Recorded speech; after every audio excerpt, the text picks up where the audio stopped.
Hello, everybody, and welcome back to the Games Done Quick HOTFIX. This is the Pokemon Anniversary Redux. We had a Pokemon Anniversary for Pokemon Ruby and Sapphire a few months ago. One of our runners who was going to be doing a run was unfortunately no longer able to make it, so we have that run here for you tonight. Before we get into that, just a few quick reminders. GDQ 2023 online is coming up. That's going to be January 8th to 15th.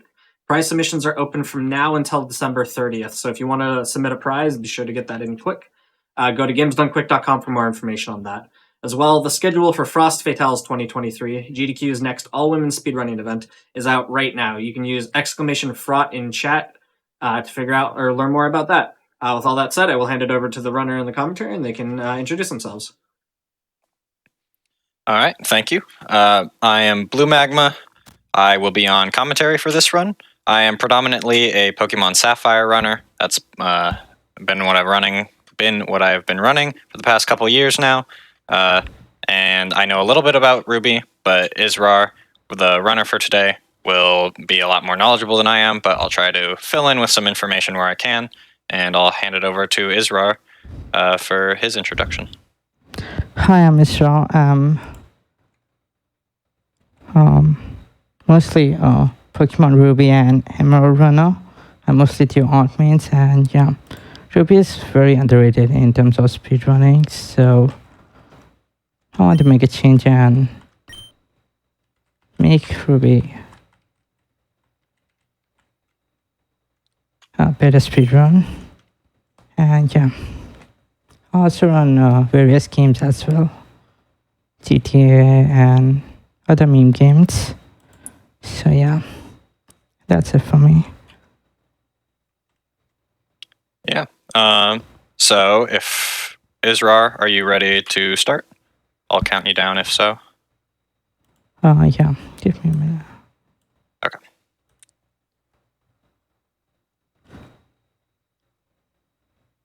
Sure. Okay. I'll say 3, 2, 1, go, and then we can start on go. 3, 2, 1, go.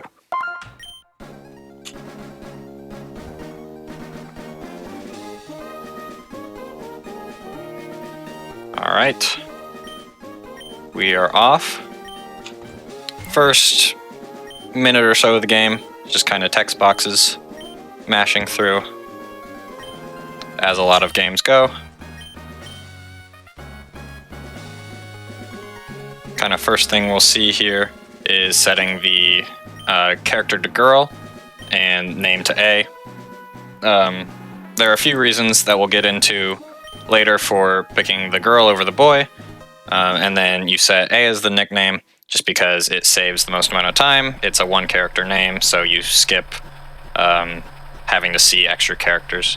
Each character takes up 1 frame of the game per text box whenever you see it. So if you were to do a 2 or 3 name character, you'd get an extra 1 or 2 frames added to your time every time you see your name, which is a lot throughout this game. So it actually adds up and saves. Not sure exactly how much it saves, but it is pretty significant.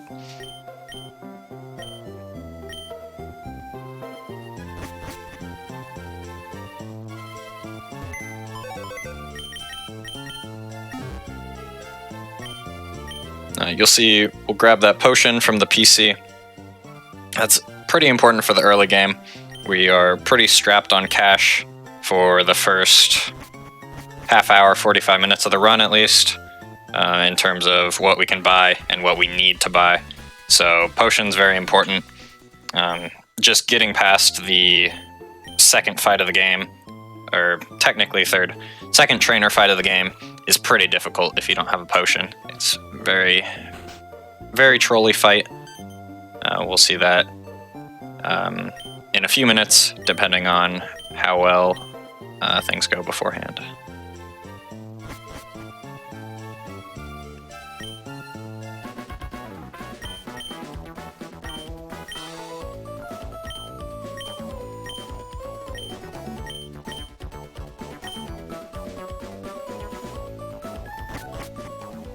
Yeah, not too much to talk about here, but one of the reasons you talk to the girl is Her house is on the right, which I believe sets this up better for step count. Step count is a thing that can affect RNG values throughout the run, and there are a few RNG manipulations that you can do. This will be the first one.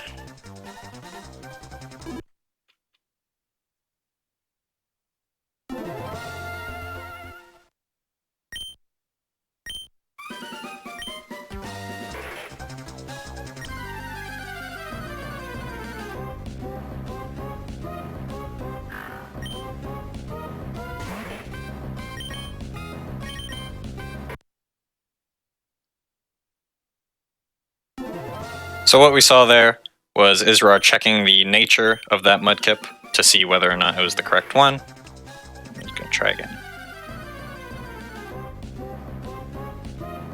This is a 1 frame trick in a 60 frame per second game, so very, very precise. That I believe was 1 frame early, so he's been 1 frame late and 1 frame early, so just gotta find that happy sweet spot. It is a lot harder than it looks.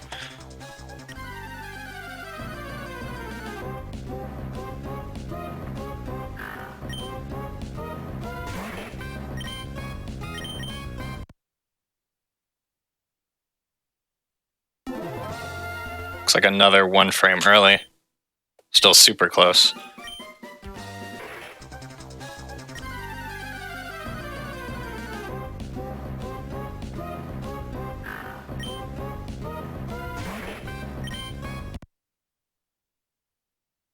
For reference, in this game, a frame is about 17 milliseconds, so very small window.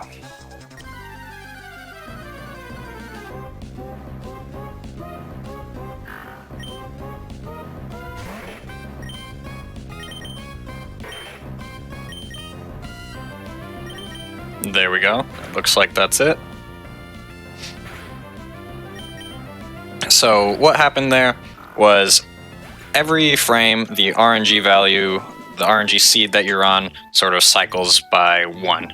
And so by having a dry battery, which you could see that the text boxes when you restart the game said that the internal battery is run dry, what that means is that the overall seed of the game is always the same. So all you have to worry about is that RNG frame that you're currently on. So that means that if you have very good timing, you can always get the same mudkip with the same stats, the same nature, which affects stats. And things like gender of the mudkip are also the same, which have some niche cases throughout the run. Actually, I think they're all kind of negative because of attract, which is a move that only affects the opposite gender. But this mudkip has very, very good stats.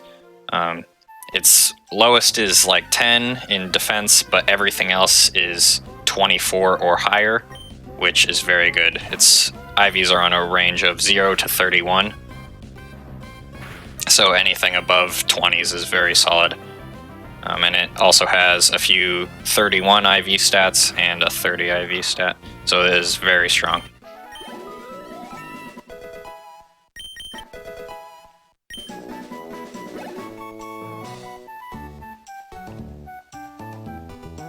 You'll see here, he's going up to fight the Rival 1 fight.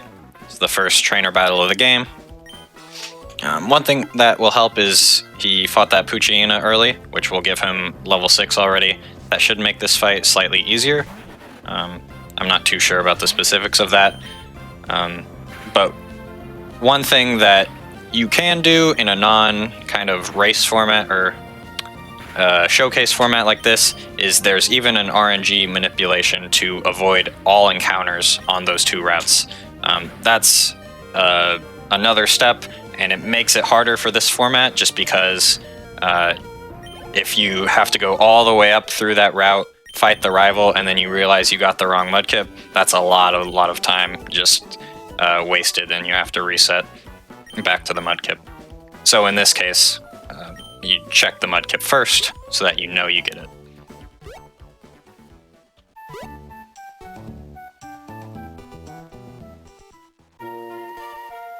So yeah, that's the first fight of the game.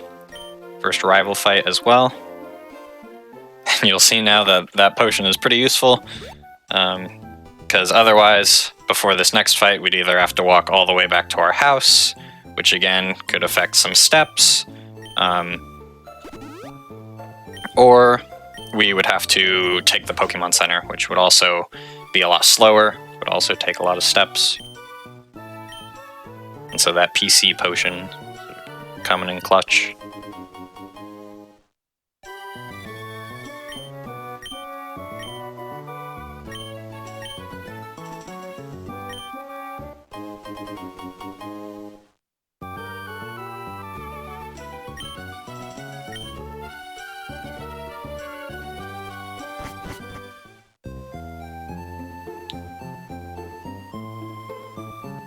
So like I mentioned, I predominantly run Sapphire, and Israr has more experience with Ruby than I do. Are there any things, Israr, that we should be watching out for that are different, at least in the early game? Yeah, I'll skip Wingelmann for this run. Gotcha. The Wingelmanip?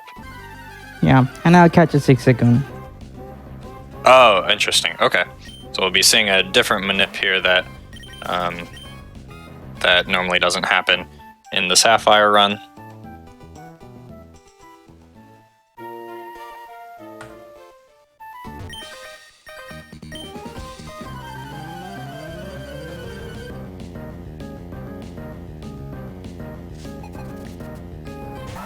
This Zigzagoon right here, Youngster Calvin, is a very trolly fight. It has Growl, which we just saw, it has Tail Whip, and it has Tackle. Very annoying, especially if it uses Growl early, because that makes it into a potentially 5-shot. In this case, gets a 4-shot. But if you're at a lower level, which oftentimes you might be only at level 6, it can become a very tedious fight if you get lots of Growls in a row. It's also a speed tie, which means you and the opponent have the exact same speed, which means that it is a 50-50 for who goes first. So it's essentially a coin flip if you go first or the Zigzagoon goes first, and that can make things even more chaotic because it's just not predictable.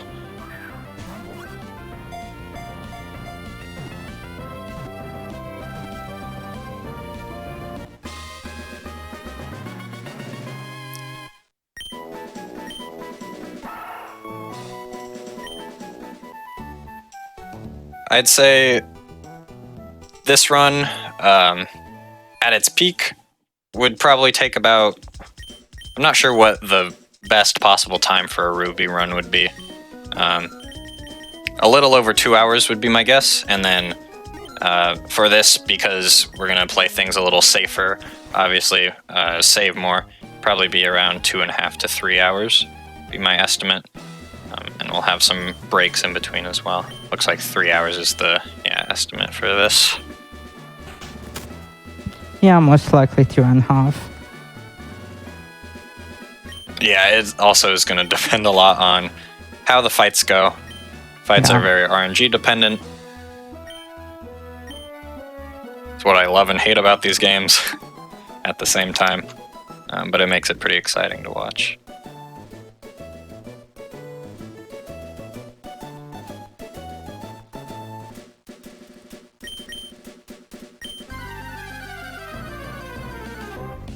This here's just the kind of battling / catching tutorial. Just get to see Zigzagoon beat up a Ralts a little bit.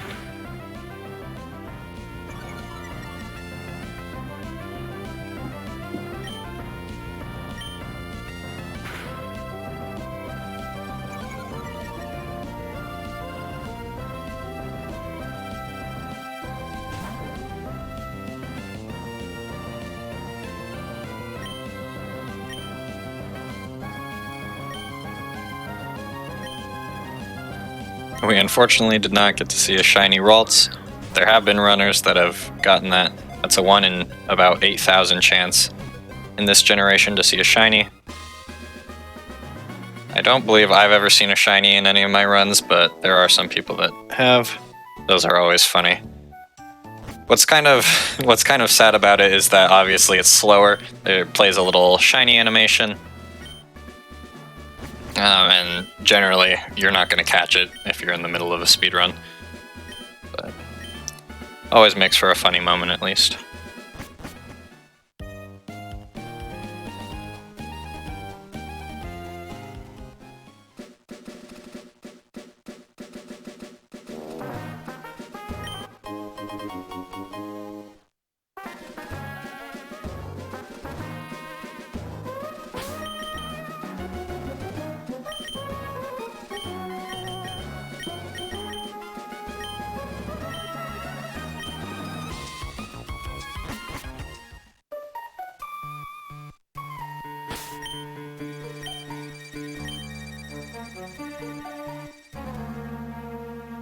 You'll see Israr opening and closing the bag sometimes like that. That's called a bag manip, short for bag manipulation, just like RNG manipulation. And if you open the bag while a NPC is not looking in your direction, then when you close the bag again, it will be stuck in that direction and will not be able to turn to see you by the time you walk past. It's pretty complicated how the spinners, is what we call them, the spinning NPCs, actually work, but essentially they can turn on any certain number of frames, or they can just stay looking in the same direction, and you're not really sure when that next set of frames is going to happen, so by entering the bag and then closing it, you reset that frame count so that you know that they can't turn in time.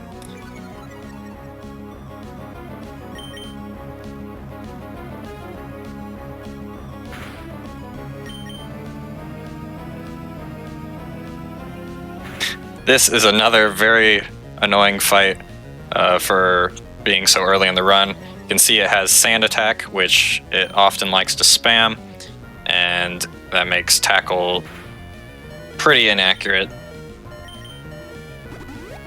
That was 3 or 4 misses in a row. I'm not sure exactly how many sand attacks that was, but that was still pretty unfortunate to miss so many in a row when he just needs one more to finish off this pooch. There we go. Finally got it. One of the most annoying fights in the run, and considering it's only about 15 minutes in, it can be pretty painful to just get stuck on that fight and lose a whole bunch of time when you think you're on a good start and then you get sand attacked.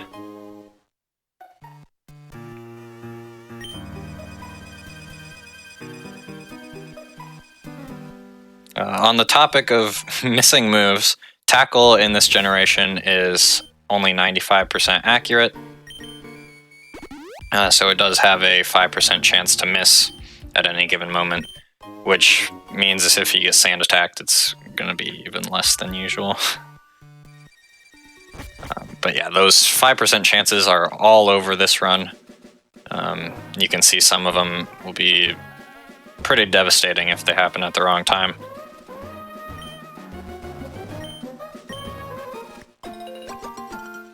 And then later on, once we evolve into Marsh Stomp, we'll get Mud Shot, which is a pretty good ground move that you just get on level up, don't have to go too much out of the way, but it is also 95% accurate, which is pretty annoying. It doesn't seem like it's that inaccurate, but when you have to use it 30 plus times throughout a run, you're bound to miss a few. And sometimes they happen at a really bad time.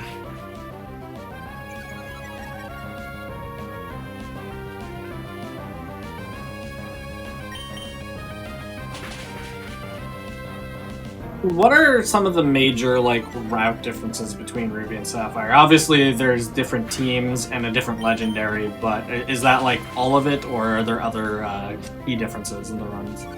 Yeah, that's a good question. I just got an excellent double crit there. Speeds up this fight.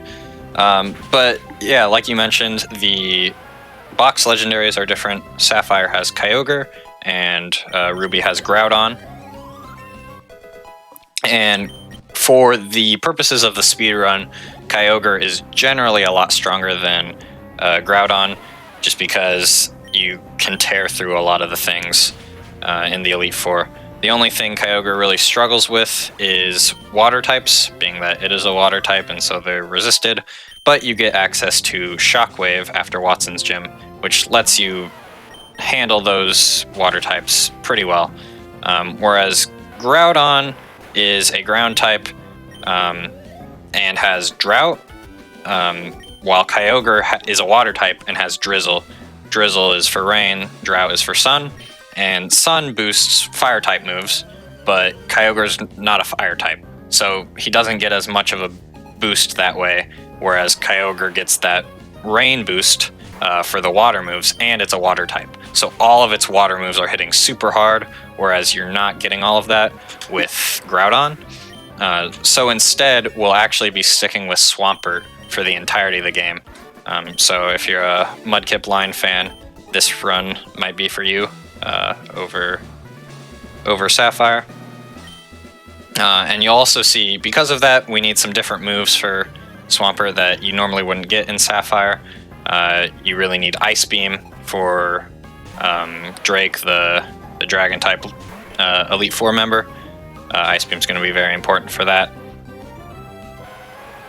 And then aside from that, the team differences, we fight Team Magma in Pokemon Ruby as opposed to Team Aqua in Pokemon Sapphire. Not too big of a difference, but there are a couple fights that are made a little bit easier in Ruby because we are using the Mudkip line for most of it. So having those water moves versus a lot of fire and ground types is going to be a little easier than having a water type versus other water types in the case of Team Aqua. So things might be a little easier in that regard.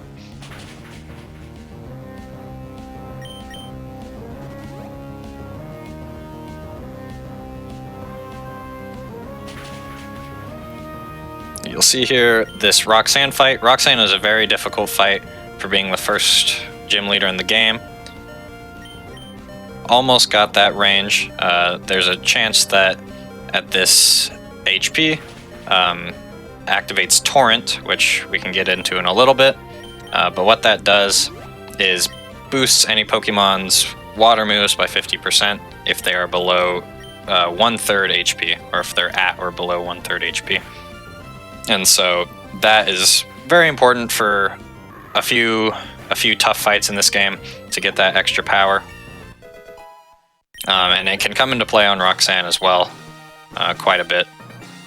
And so the tricky part is staying at high enough HP that you don't get knocked out, while also still keeping Torrent. That's a pretty common theme in this run, as it is in a lot of other Pokemon speedruns.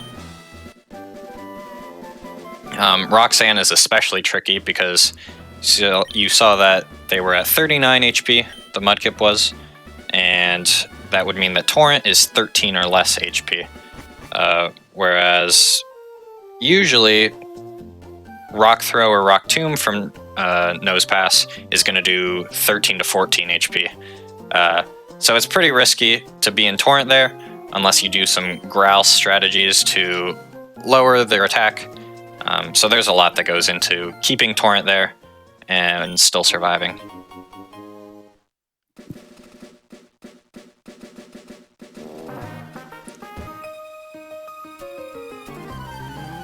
So someone in the chat is asking about Torchic. What are the reasons why you picked Mudkip as a starter? That's a really good question. Israr might know about the Torchic run a little more in depth. There are people that do alt main categories, is what they're called, and you use mains that are different to the supposed best one for that game, and they're on different leaderboards, so they have different times and things like that. The big problem with Torchic is Roxanne, as you're weak to rock, and you don't hit rock very effectively. Rock resists all your fire moves. So what you have to do is get to level 16 and evolve into Combusken before you even fight Roxanne, which is going to take a lot of extra time compared to only getting to level 13 and still being able to win as Mudkip. Yeah, so that right is pretty there. slow. Yes, yeah. So yeah, getting all that XP is pretty tough. I don't know if you know any more about that, Isra, or if there's anything you wanted to add about the Torchic route. Yeah, the late game is also not the best for Blaziken, since it's a fire type and you have a water type gym. That's a good point. Yeah, there is some pretty tricky water types that you have to get through, especially in the late game.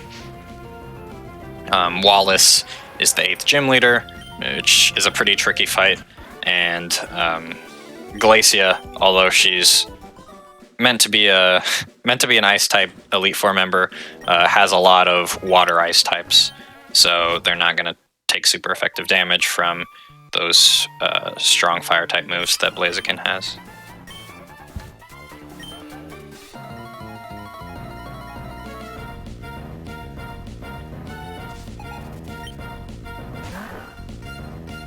And yeah, without the right moves, you struggle to have the coverage that Mudkip might have for a lot of those gyms. So like versus Watson, Mudkip, who will evolve into Marshtomp shortly, has Mudshot, like we talked about earlier. Mudshot basically destroys Watson's gym. They're all weak to ground. Some of them are 4 times weak to ground. Whereas Blaziken might have some fighting type moves that are good against steel types, but really doesn't get anything in terms of ground moves for all those electric types in Watson's gym. Yeah, Blaziken is only good until Norman. After Normal, it's really not good against Fiona and others. And you need another Pokemon for Blaziken to survive for Jet and Liza.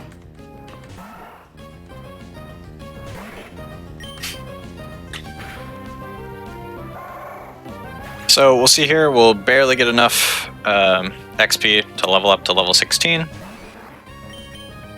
We have a little bit of extra, just because of some extra fights that we took earlier. But it should be just enough to put us at level 16, where we will evolve into Marshtomp and get Mudshot, which is a very important move in the run. Things change here a bit, because Marshtomp is no longer just a water type, it is a water ground type, which gives it some extra power on its Mudshot, because it's the same type. But what that also means is it's no longer just 2 times weak to grass, it is 4 times weak to grass.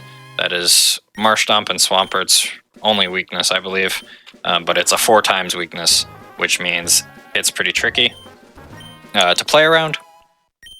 And our starter has a Grovyle at this point. Or, sorry, not our starter. Our rival has a Grovyle at this point, meaning that's a big problem. Grovyle is also pretty fast. Definitely outspeeds Marshtomp / Swampert without any boosting items. And so we have to do some pretty interesting strats to make sure that we can either live a grass move or just one-shot and outspeed the rival starter. Definitely one of the scarier Pokemon to fight against throughout the run.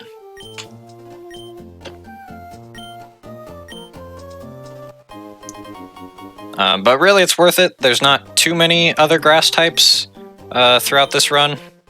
The starters, just about it in terms of important fights, unless I'm forgetting some. But that's the only one that really comes to mind. And with the right amount of setup, you can generally get past them. And having no other weaknesses is pretty valuable for any Pokemon that you're going to do a speedrun with. It's a very nice quality to have. You can live hits so much more easily than you might otherwise be able to. That's another factor that plays into the Torchic run. There's a lot of things that might just one-shot you because you're weak to them.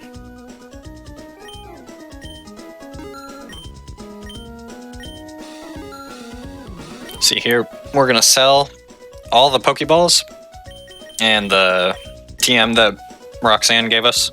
That's going to give us enough money to pick up some important items before we go on. It's, as you can see, still pretty strapped for cash. Less than 300 left in our wallet.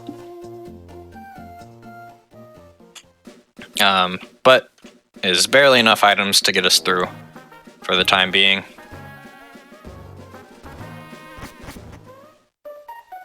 And you'll notice that that NPC just kind of spins in a counterclockwise circle. That's different than some of the other ones that we've seen, where Israr has to open and close the bag to get past them. Those NPCs always will spin in a fixed pattern, as opposed to those other ones that can spin randomly. Randomness is always a thing that is problematic, and is why you generally have to do some weird things like bag manip to get past those. The ones that just spin, there's a few of them throughout this run. Those are a lot easier to handle.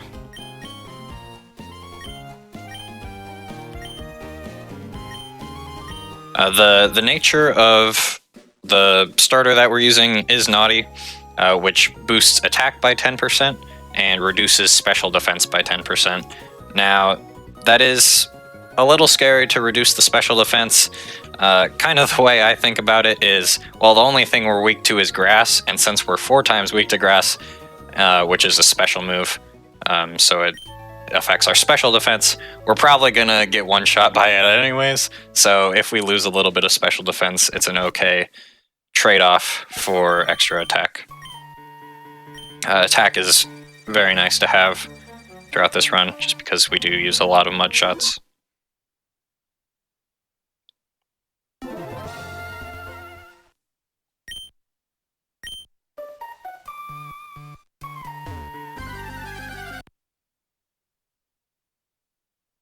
This is our second encounter manip of the run, trying to get an Abra here.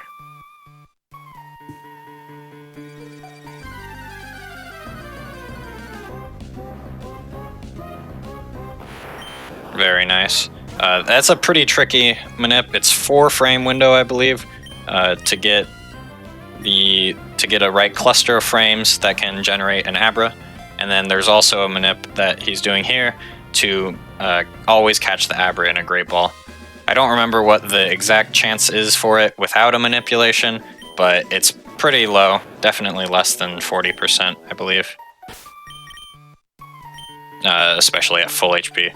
Now, you can't really lower Abra's HP because it knows teleport, so it'll just escape from the battle before you can do much damage to it.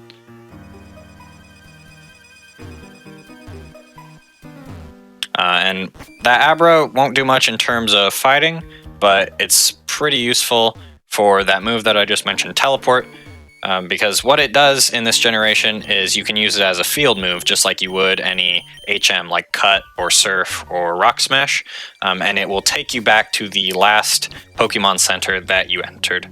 Now that's really good for this game, where things are somewhat all scattered about the map. You have to do a lot of backtracking, especially throughout the middle section of the game. And being able to go all the way to like the top corner of the map, and then being able to just teleport back to the middle of the map is really, really useful. Avoids a lot of slow movement that you'd otherwise have to do.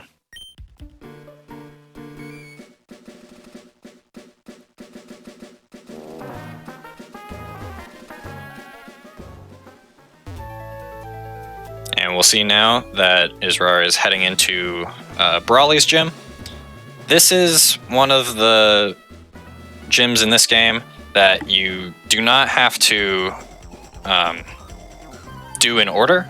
I believe all the other ones you have to do in basically the same order, more or less. But this one you can do late or you can do it early. In this case, we're doing it early, doing it as the second gym fight, just because it does get it out of the way. We don't have to backtrack later.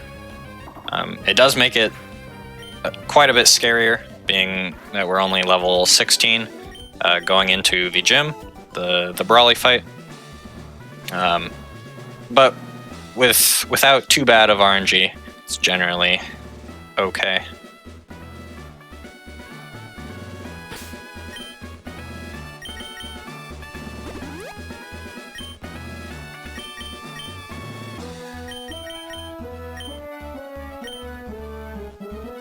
Or I'm sorry, I'm used to saying that that's the, or I was thinking that's the second manip, but we also have a Zigzagoon, which was another manip. I kind of skipped past that one. So the Abra was actually our third manip, I believe.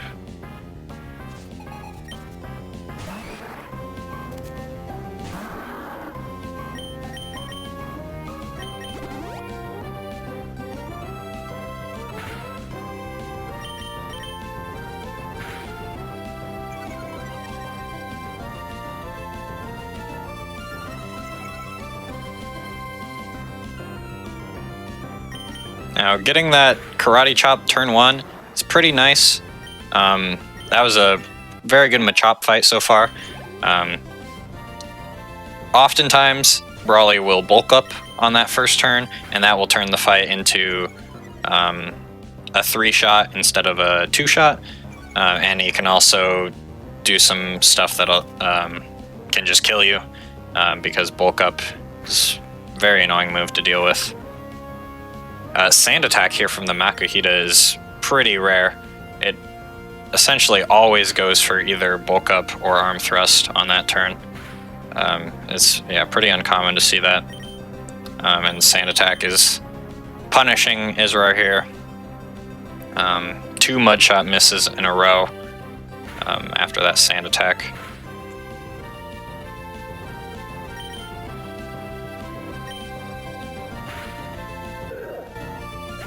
Hits the third one, about out of potions. Had to risk that there. I believe every one of those mud shots was around a 70 or so % chance to hit after one sand attack. Finally hit one of them.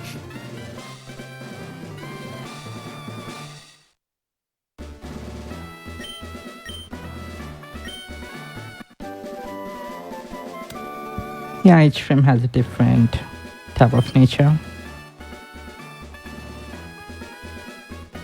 I was gonna go for water gun, but I wasn't in torrent, so I didn't. Yeah, torrent is also potentially very helpful in that fight. You can go for a water gun instead of a mud shot. Mud shot again has that 5% chance to miss. So if you're able to finish off a fight with water gun rather than a mud shot, it might only seem like you're saving a 5% chance, but there's a lot of times where if you miss that 5% chance, or if you hit that 5% chance rather, the run just dies. There's nothing really you can do about it rather than reset. So a lot of this run is kind of risk management, risk elimination wherever possible. So yeah, watching for that torrent is pretty important. Even if you say, oh, I could just finish it with a mud shot, eliminating as many risks as possible is very helpful.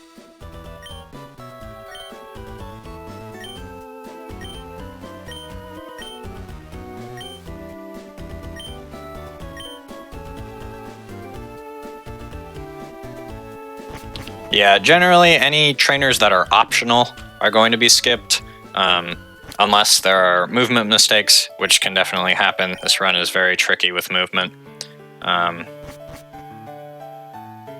Or there are a few in the early game that we fought because we need some extra experience, either to do a hard fight, like Roxanne, or to get enough XP for evolution, like we did on Route 116 after Roxanne. But if that's not the case, generally it's important to dodge as many trainers as you can.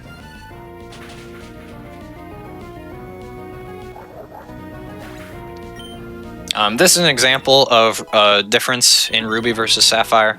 This is, I think, our first, well, not our first run-in, but first run-in where it really matters that we're fighting Team Magma over Team Aqua. You see there that first grunt had a Numel, so it just dies to a water gun, versus in Sapphire has a Carvana. You would have to go for a mud shot there, which again can miss. Don't have to deal with that versus Team Magma, which is pretty convenient. That was sort of an unlucky critical there. He was looking at being at pretty okay HP for Rival 2, but might have to take some extra potions or something before the next fight.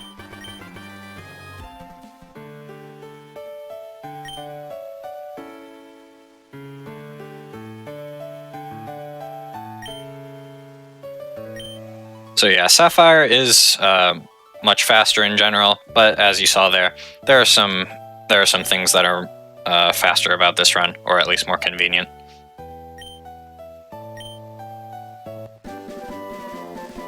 Yeah, Team Magma is way less risky than Team Aqua. Yeah, all those water types with Team Aqua are pretty risky at times, especially if you've got to go for something like a mud shot in a risky situation. If you miss, you might just be dead. Another thing that Team Aqua kind of has that's annoying is it has a lot of Carvanas and Sharpedos. Both of those Pokemon have Rough Skin as their ability, so if you use a contact move on them, you're taking extra damage, which can be really bad, or you're just taking an extra text box, which is also bad in terms of saving time.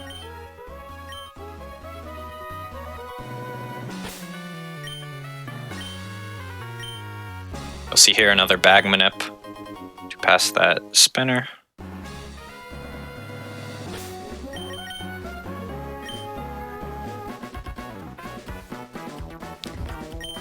And then this is the Rival 2 fight.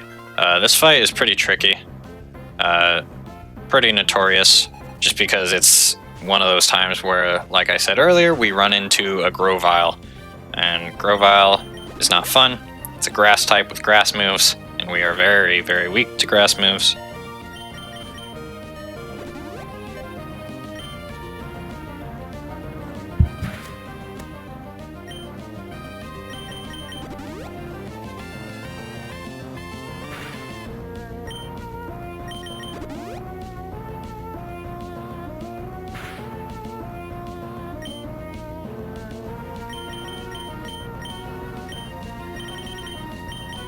So luckily that Numel's just going to spam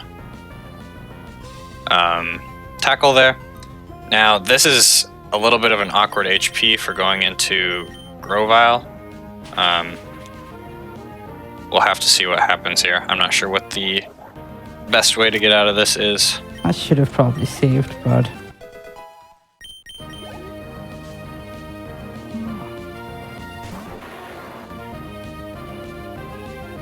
because Grovyle does have quick attack, so even if a mud shot doesn't kill, you might get quick attacked after that. I think that's just outside of quick attack range. I think quick attack does 9, so this might actually be okay.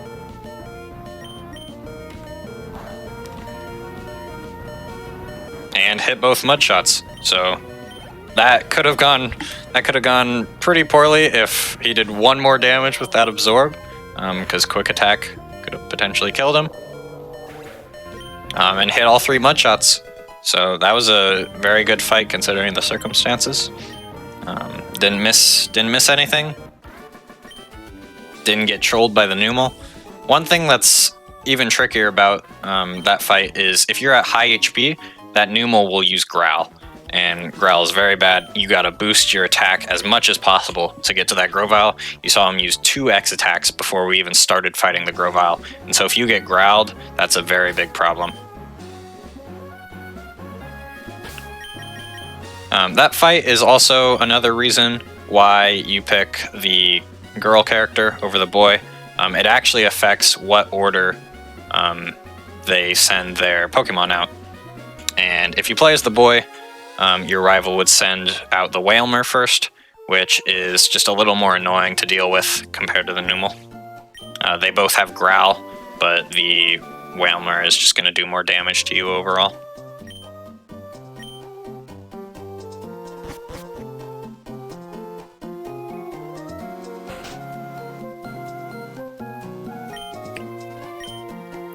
Rapidly approaching the third gym of the run. But first, getting Rock Smash and the Mach Bike. Mach Bike has got to be one of the coolest parts of this game, in my opinion. I believe it's the fastest bike in any main series Pokemon game. It goes at 4 frames a tile, I believe, unless I'm misremembering numbers. I believe it's 4 frames a tile, which is very fast, but also means it's very hard to control. You'll see some examples of that later once we actually use it. Like right here. What you might also notice is it has a little bit of a wind up. So it starts out kind of going at like walking speed and then speeds up to running speed and then goes at Mach Bike speed. What that means is that you got to be pretty careful about doing things correctly. Because maybe you're planning on passing a trainer at the right time. If you slow down beforehand, you got to speed way back up, and you might completely mess up the timing of passing by a trainer.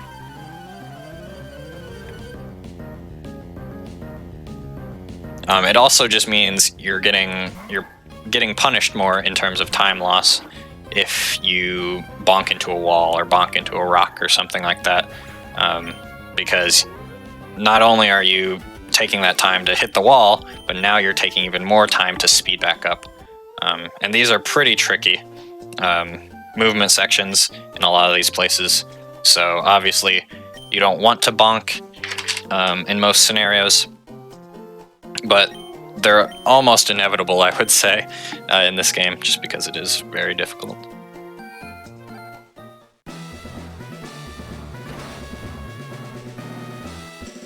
I do wish Acrobike got a little more love in the speedrun. I'm sure there's some category extensions or something like that where Acrobike sees some use. There are some things that are only accessible using the Acrobike. I'm not as familiar with those, but the Acrobike is also really cool. I like all the bikes in this game. They're very nice.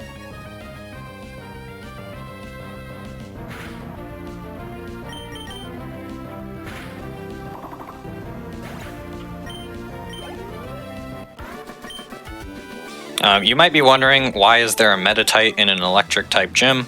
Well, I guess how they justified it was they gave it Thunder Punch, but you're never going to see it in either the Ruby or the Sapphire run, because you have a ground type, and the trainer AI will know not to use Thunder Punch if you are a ground type. So kind of looks a little out of place, but it does have some sort of a reason for being here.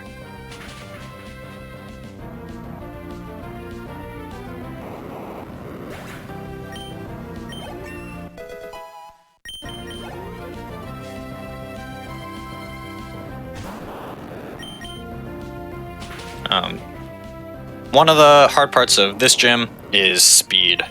Marshtomp is not incredibly fast by any means, and a lot of the things in here, like Voltorbs, are pretty fast in comparison, and so you're going to see a lot of use of X speed.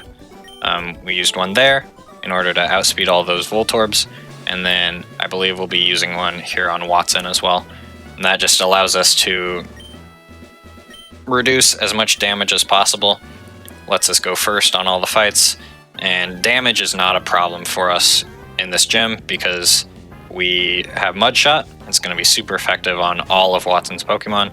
It's going to be clean one-shots. Yeah, so the only problem really is speed.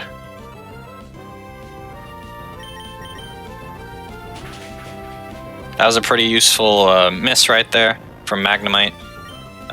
That only really comes up if you're at high HP, like we are here. Magnemite can use Supersonic, which will confuse you. You gotta spend an extra turn to heal it.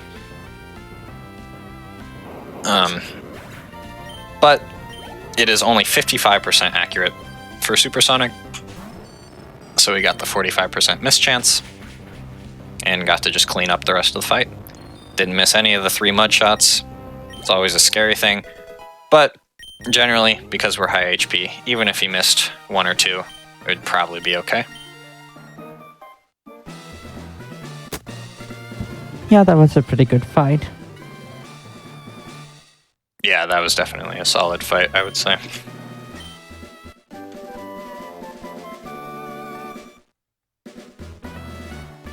Overall, not a bad gym either. Meditite used a detect, I think. But other than that, nothing too slow happened. Detect and Protect are both very annoying moves in both Ruby and Sapphire. They basically just waste a turn for no reason, waste some time, and also use one of your power points for your moves, which can be a problem.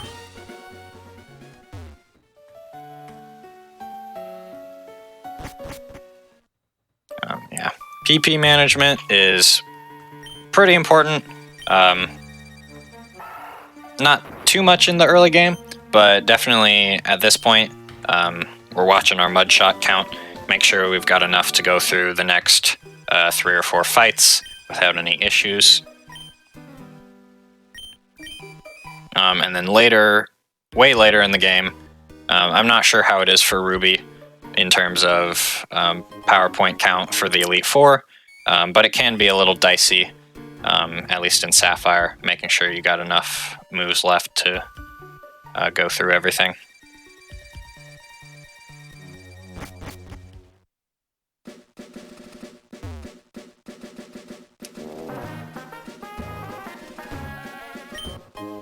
Yeah, all this movement here is very tricky. Lots of one-tile turns, which again, it's like 4 frames when you're moving at full speed on the mock bike, so sometimes it's better to just make sure that you're actually making it through, not bonking on too many walls. And then that's our first use of Abra being helpful. Instead of having to go all the way back through that cave, all the way back through those routes, we just teleport right back to Watson's, or Mauville's Pokemon Center.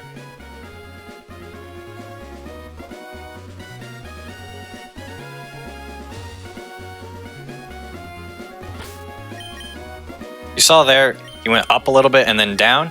He wanted to be low enough to where that NPC was not loaded in yet. That way, he was already going full speed on the mock bike when he passed that NPC. If you're going full speed on that mock bike, and you know that the NPC isn't going to be looking at you, so it's unloaded, you can just fly right past him without needing to do things like this, a bag manip, which can take a lot of time and can be a little annoying if they just refuse to spin.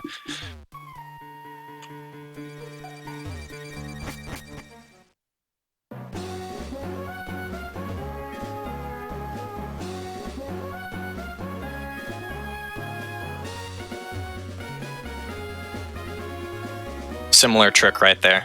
Pretty much the same idea, just in a little bit of a different spot.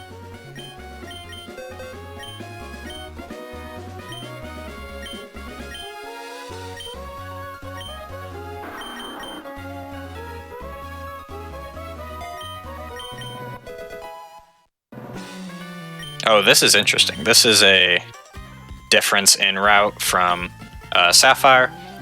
Generally in Sapphire, you are going to teach strength over water gun. So you actually go for a pretty long period of time without having any water moves as Marsh Stomp, which can be tricky in some situations. But in this run, we taught Rock Smash to Zigzagoon, and then we get to keep an extra slot of moves here. So now we have Water Gun, Mud Shot, and Strength, which makes things probably a little easier. Having some water moves is always useful in the right situation. Got stun spored there by the Roselia. This is a little bit scary because it does have a potion.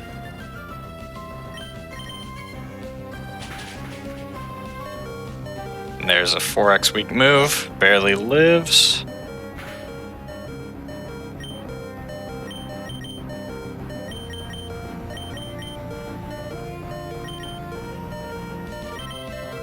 He may just have to use a revive here, as Mega Drain's gonna finish him off. This fight is pretty tricky. I believe he got, was that growl from the Wingull, which ended up putting him at not enough Not the growl attack. from the Wingull. Yeah, that's very unfortunate situation. Generally, Wingull will not growl if you're at a low enough HP, but Israr's Marshtomp was at a pretty high HP, and so it did have a chance to Wingull. It was not guaranteed, I don't think, just sort of likely, but he did end up getting punished for it.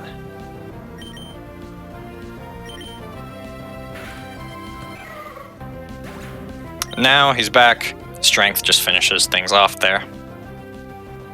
And back on track. Had to use a revive, but there might be some other safety revives available later. I'm not so sure how exactly we'll go about items in this route. But made it through.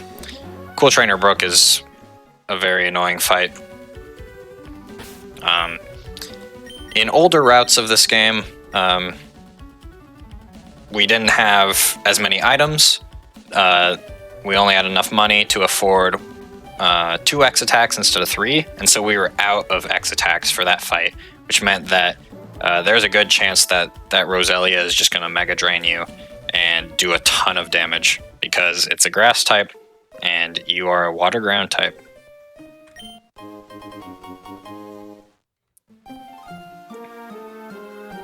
Gonna get our nugget here. Nugget's a good amount of money. This is a very big shop. Gonna be buying a lot of important stuff, I believe, and selling a lot. Basically selling anything that we don't need as much as possible, just so that we can kind of minimize our Pokemart usage. Just buy everything in one spot and then move on.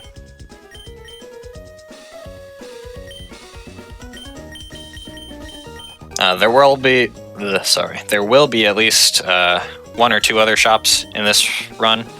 I'm not sure exactly how many. Ruby might be slightly different than Sapphire.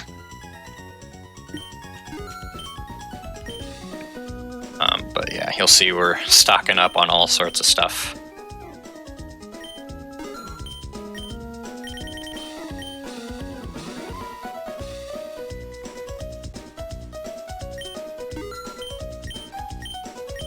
Lots of super repels. It's gonna avoid any encounters, as we just used our last repel getting through that last route, and now we upgraded to super repels, which are gonna need to be reused less often. They're gonna last longer, so that's pretty convenient.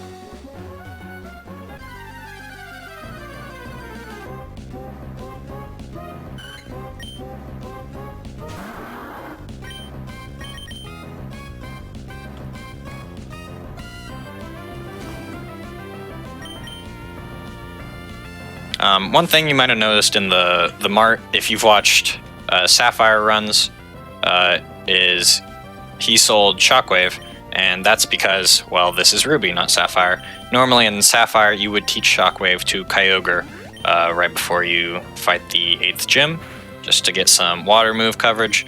But Swampert cannot learn Shockwave, and we'll be using Swampert for essentially the entire run, and so there's no reason to keep it.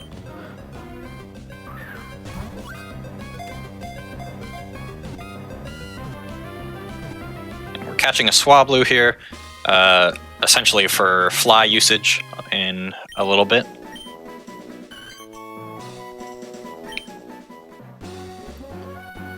There is a RNG manipulation that people do earlier in the game to get a Wingull, and that can also be your fly user, but it's pretty tricky, and catching a Swablu doesn't lose too much time, and it does the job basically just as well.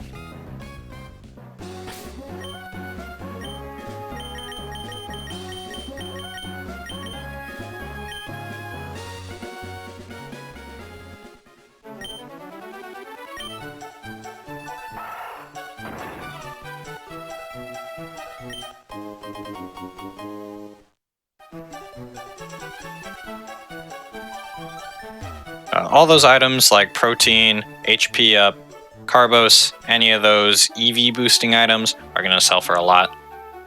So picking those up are good. Though I think we might be using it. Do we use it here on our Marsh Stomp, or is it just for money? I'm not sure. Israr, do you have a plan for that? Oh, it's just for money. Gotcha. In Emerald, I believe there's a protein that you can pick up and actually use it on your starter to get some extra stats. But it also sells for a lot of money, as I mentioned.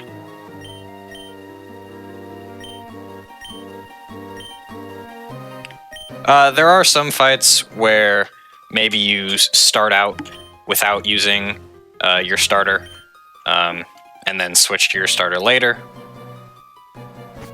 So, in a sense, maybe you're doing part of the fight without Mudkip, and then you finish it off later. But I believe every fight is at least going to feature your starter.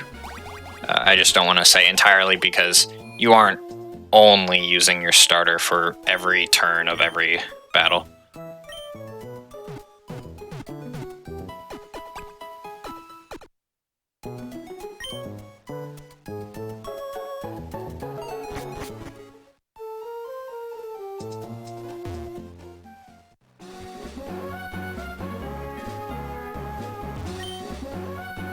That was another use of Abra's teleport, being very handy after doing that cutscene with Team Aqua and Team Magma.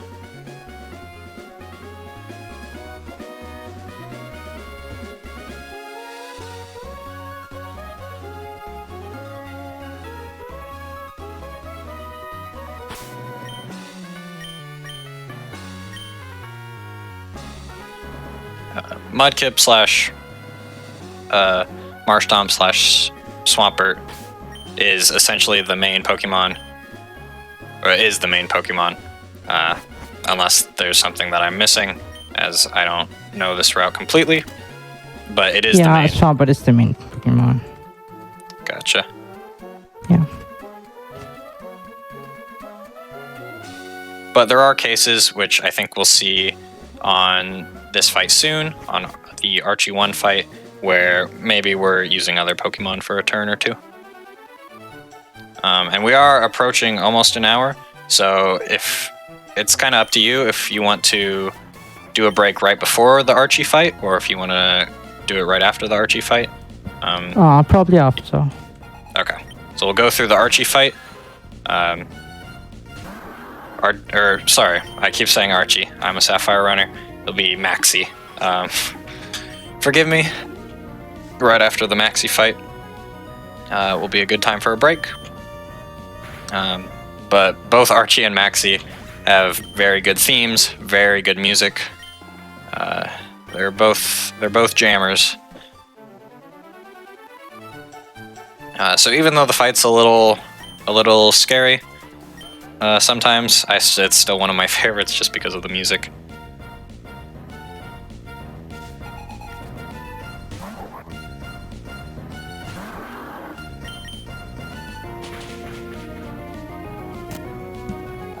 This is one of the examples 5 water gun. Yep, keeping water guns super nice there. No need to waste those valuable mud shots on something like a Numel. And another reason why Ruby in this case is actually a little more convenient than Sapphire. Sapphire is faster as a whole, but being able to save those mud shots, just go for clean, easy water guns, is pretty nice for fighting Team Magma.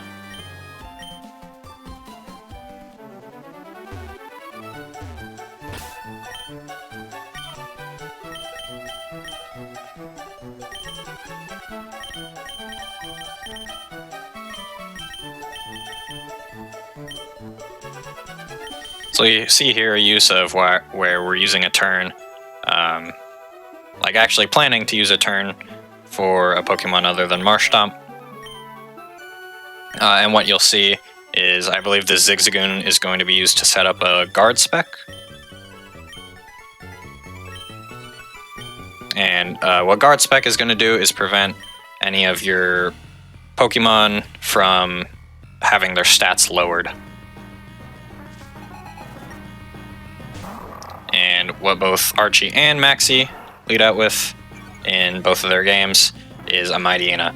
Mightyena has Intimidate, so it's already a nice thing to start out with not your main. Start out with a different Mon so that you don't get intimidated, and then you can set up that guard spec so that you can safely switch into Marshtomp and you don't have to worry about Sand Attack. That is one of Mightyena's notorious moves, very annoying, and as you can see, it just blocks it thanks to that guard spec.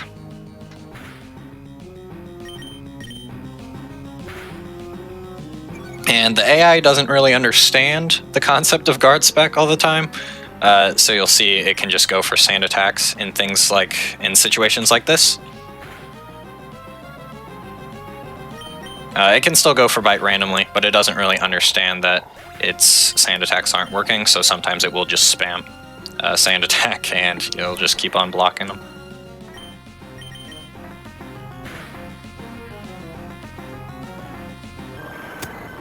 That was a great crit. That was a very good crit, yeah. Golbat can be kind of a pain with Supersonic, which can confuse you, or doing a lot of damage otherwise.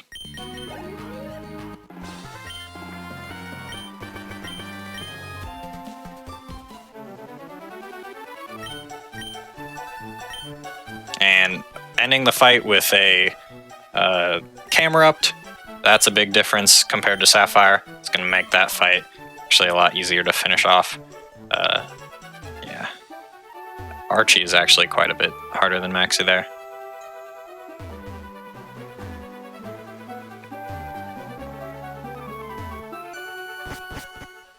In Sapphire, there is the case where you do switch to Kyogre for the end of the game, because it is already a high level. And so in that case, you don't actually use your starter in all the fights. But in Ruby, Groudon is not as good for the late game, so we will actually be using Swampert for all the fights. Yeah, if you want to, we can take a break. Kind of. Yeah, sure, we can take a break now. Cool. Right on. Yeah. Right on entering Flannery's gym, if that's okay with the hosts. Yeah, absolutely. Yeah, it's alright. So for these longer breaks, we like to take a break around every hour or so, just so everybody watching can get up, get some water, stretch, anything they kind of need to do. Just before we take our break, I do just want to remind everybody, if you want to follow what's going on with GDQ, you can use exclamation links in the chat, and that'll give you a link so you can see all of our different social medias, what we're up to, all that kind of stuff. As well, your subs, Prime Gaming subs, gift subs, and Bitch Cheered on the GDQ Twitch channel do help support Games Done Quick, both with our weekly content, the HOTFIX, and with our AGDQ 2023 costs. So if you like what you're seeing here, if you like any of our weekly shows, please do consider subscribing. It does really help us put on this content. With all that said, we'll be right back after a quick break with more Pokemon.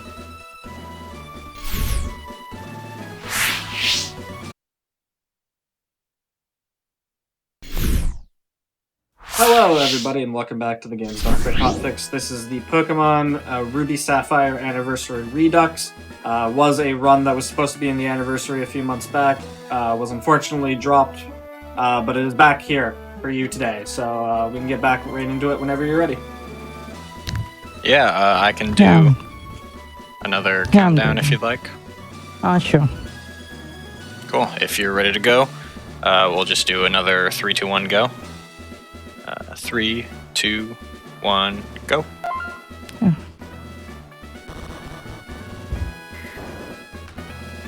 Alright, for those joining after the break, we've just beaten the Maxie 1 fight. Apologies if I accidentally call it Archie sometimes. And we are now entering the 4th gym battle of the game. This is Flannery's gym. Kind of a weirdly designed gym. Some sand pits, I guess you're falling into, is what the design was intended to be. If you go into the wrong ones, you either fight a trainer or you just go back to the beginning, essentially, or go back to a random room. So you just gotta know the puzzle, and you get right through to Flannery. I'm gonna save here because this fight can be very tricky. Flannery's ace in Ruby and Sapphire is a Torkoal, and Torkoal is a pretty strong Pokemon, very defensive as well, and our strongest move is Mud Shot, which Torkoal's actually going to eat up pretty well. Can't really get a clean one-shot off on it, unless you do a lot of setup, so it's most likely going to be a two-shot. And Torkoal has some very scary moves. Number one scariest move is Overheat. Even though we're a water type, Overheat still does a lot of damage. You'd be surprised, like over half of Marshtomp's HP. It does lower its own special attack when it does that. But the smart AI in this game knows not to go for an Overheat if it's not going to finish off the Pokemon in front of it. So generally, if it's going to go for an Overheat, you're in big trouble. Another move that it has is Body Slam, which paralysis is 30% on Body Slam. Let's see if we get it here. No paralysis, dodged the 30% chance, and that was actually a very, very nice fight. Went about as good as you can ask for. Yeah, that was pretty decent.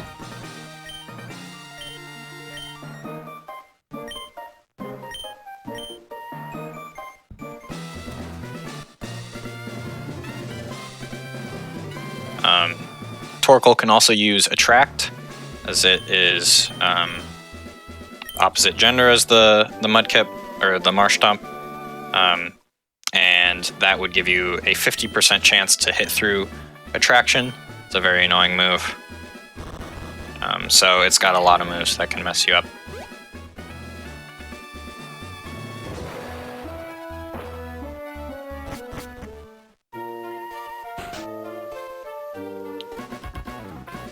But no paralysis on the Body Slam. Another thing that can happen is those Slugmas, or that second Slugma, can use Sunny Day on that turn that you use an X attack, which Sunny Day is going to boost that Overheat even more than it normally would, which can make that fight even scarier. Or it could go for Flamethrower, which could potentially burn you. A burn is very bad. You gotta take another turn to heal it. You're gonna take a lot more damage, and it might even allow that Slugma to set up a Sunny Day after burning you, which could be pretty bad. But it went for Light Screen there, which is great because Light Screen only boosts special defense and we're only using physical attacks, so Light Screen is very convenient there. So somebody in chat is asking if you can do the gym orders in a different order. I know you can do the second gym, but I believe that's only faster. You can do the second gym out of order, but I believe that's only faster in Emerald. Is that correct? Yes, I believe it's only Brawly that you can really do out of order. You have to fight Brawly before Norman, because Norman requires you to have 4 gym badges before you fight him, so we now have enough to go to Norman. Aside from that, I believe everything else has to be done in order, unless there's something that I'm not thinking of, because you get Surf after Norman, so you can't do any of the last 3 gyms before Norman. Those all require Surf. And then after that, you cannot fight Tate and Liza without... Well, could you? Maybe you could fight Tate and Liza early. There might be a check that I'm not thinking of. You might be required to fight Winona first for some reason or another. Yeah. You do, because you need the Whalmers to be cleared, and in order for the Whalmers to be cleared, you need to do the submarine, which requires Wyona, I believe. Yes, there's a cutscene with the submarine with Team Aqua / Magma. where that cutscene is only available after you fight Winona. It's also pretty convenient because it's kind of all the way on the other side of the map, and Winona gives you access to fly, so you can just fly straight there after the Winona fight. So Brawly can be done early or late. It can be done as like the second gym or as the third or fourth gym if you want. But in Ruby and Sapphire, doing it early is faster. And I'm actually not sure about Emerald. I haven't watched much Emerald. It might be faster to do the late fight in Emerald. Do you know about that, Israr? For gym orders, you are forced to do them in order except Brawly. Emerald, it just depends on what Pokemon you have. Interesting.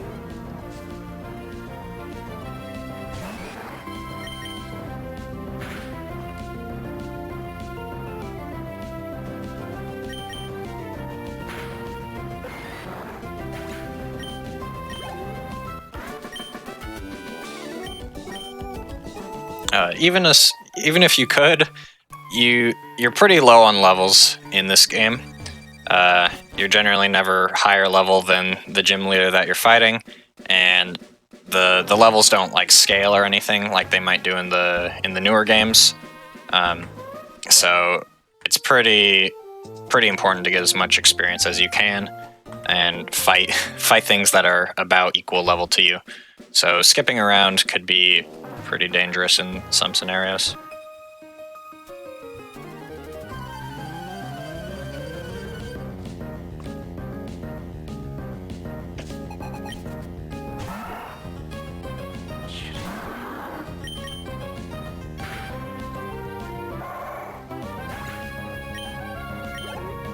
That was an optional fight, but luckily we're pretty high level now. It's only going to take a turn. Also gives a decent amount of money, I think, in case it's needed later. And yeah, aside from that, we're on our way to Norman, which is the character's dad in this game. I think that's a cool concept. The dad's not really in many of the other games, interestingly enough, so I think it's cool that they made him a gym leader in this game. They also made him one of the hardest gym leaders, even for a casual playthrough. Yeah, this gym is just brutal. You gotta fight 3 required trainers before you can even get to the gym fight. And they're all pretty funky because they all have their own kind of gimmicks. When you enter the door, it says, oh, this is the accuracy room. And what that means is on this first turn, that Delcatty is always going to use an X accuracy. It's going to boost the accuracy of all of its moves. And it's got a very annoying move, Sing, which just puts you to sleep. And boosting that accuracy is brutal. Normally it's only, I want to say 55 or 60% accurate. But when you boost that accuracy, it hits a lot. And then you gotta spend a turn to heal it, potentially. Sorry, what was that? They all have full restores as well for this gym. Oh, yeah. Yeah, they can be pretty tricky. Luckily, we did just buy a bunch of healing items after Flannery in that herb shop. It was able to heal off the Sing.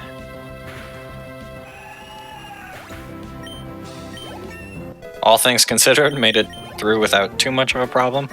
But that fight can be just as annoying as Norman himself.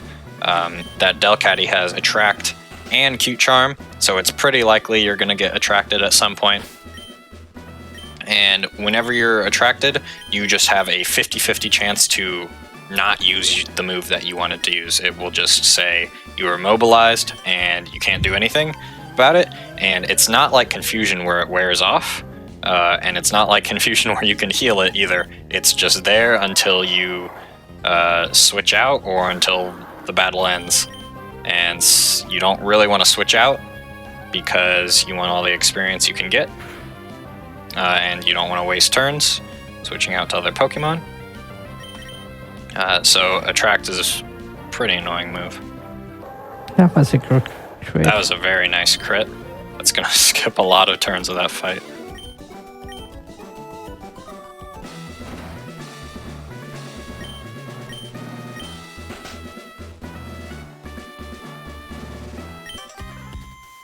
So this will be the last gym trainer before Norman, the gym leader. This one is generally not too scary. Almost always goes down to a couple mud shots. But Norman himself is a very tricky fight. He has 2 Slackings and a Vigoroth. For those of you that aren't familiar with Gen 3, Slacking is a crazy Pokemon. It has the stats of essentially a legendary, and like a good legendary, not just like a Zapdos or a Moltres, like a Kyogre or something. It's that good in terms of stats. It's only nerfed by its ability Truant, which means that every other turn, it just does not, it cannot move. So it is only able to move every other turn, which is the saving grace of this fight. Allows you to make sure you keep track of turns, but if you do keep track of those turns correctly, it gives you time to set up, gives you time to heal without taking damage. And yeah, we're going to need a lot of setup to get through the fight. And even with all that setup, you still only 3-shot the Slackings. And even then, it's a range to kill some of them.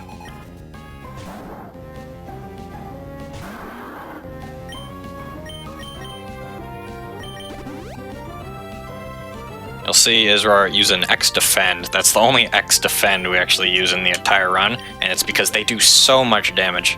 Like that actually has a small chance to 2-shot you if you don't have enough HP, or if you're even if you're at full HP, it can still 2-shot you if it gets really high rolls on those facades. Luckily, he's fine here. Israr has a little bit of extra HP, so he's not too concerned. As you can see, it says he's loafing around. Those are those Truant turns that I mentioned. That's a crit. And kind of goes contrary to what I mentioned, but critical hits ignore your stat boosts. So even if you get that +1 defense from X Defend, if he critical hits you, it will ignore that. And as you saw, he already did about half damage with an X Defend. So if it ignores that stat change, it's for sure gonna kill with a crit. Critical hits do 2x damage in these earlier generations.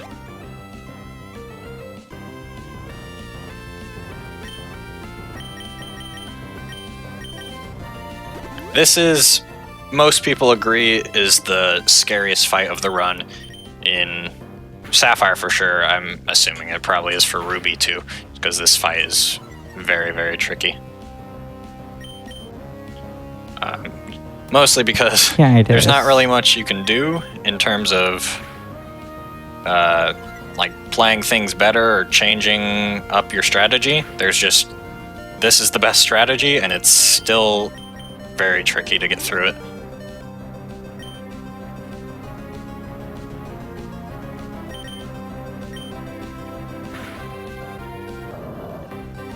So yeah, for shows or races or things like that, this is a fight where you kind of expect that you're going to need to reset at least once. And so even people that have been doing runs for a while will still save on Norman just because it is that bad. That's the Vigoroth. The Vigoroth is really not too much of a problem compared to these Slackings. This Slacking is the beast. It has Focus Punch. So if you do not do damage to it when it's charging up that Focus Punch, it'll hit you with huge damage. And it's also still got Facade, which does a pretty good chunk too. And that was also a really good crit. A couple of really nice crits in that gym, and then one very bad crit on that last Norman attempt. but looks like Marshtomp got the revenge in the end.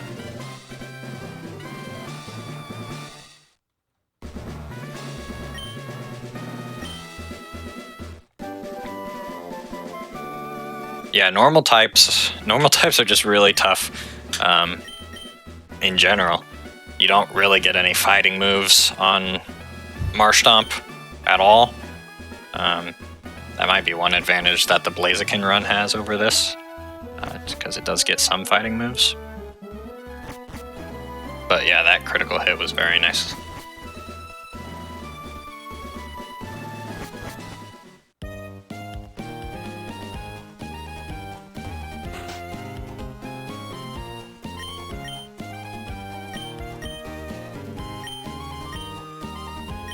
And now, Wally's parents give us Surf.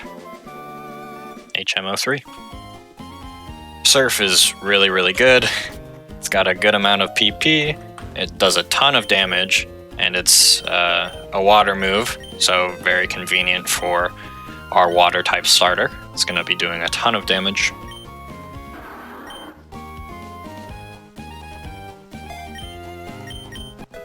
Just teach it over Water Gun. It's basically just an upgraded Water Gun at this point.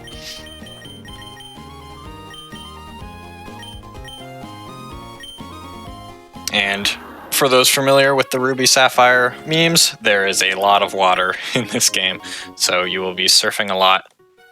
We going through the oceans, going over lakes, all sorts of stuff. There's lots of water. So it's pretty nice that we can give that very important HM to our starter.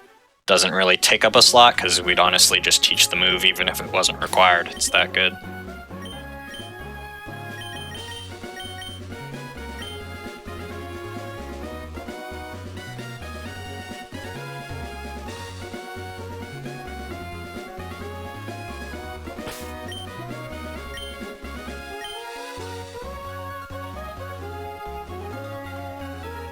So this part of the route is a little different from Sapphire. Collecting some rare candies here. Gonna get more than usual. In Sapphire you get 3 and use them all on your Marshtomp. I assume we're getting more than 3 here, just because Marshtomp and /Swampert is going to be used quite a bit more than in Sapphire. These tentacles are very annoying. They're interesting because for whatever reason in these routes they can span from like level 5 to level 35, and it's very strange. But if you do get that high levels like level 34, 35, they're going to outspeed you, so you can't just run away because they're faster than you. And they actually can do a pretty good chunk of damage with Bubble Beam, as you saw there.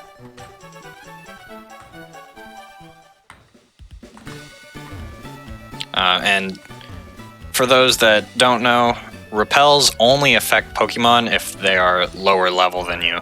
So even though he had that repel active, it doesn't protect against those super high level tentacles that can show up sometimes.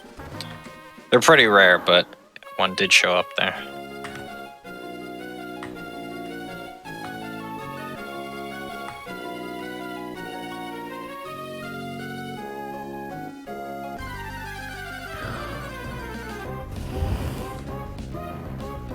This is also another difference, part of the route where we are spending some time to get rare candies, but as we mentioned, we are going to be relying on Swampert for the entirety of this game.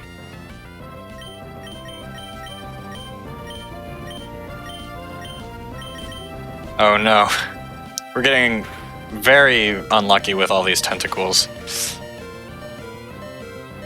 Barely lives the Bubble Beam. Very close there.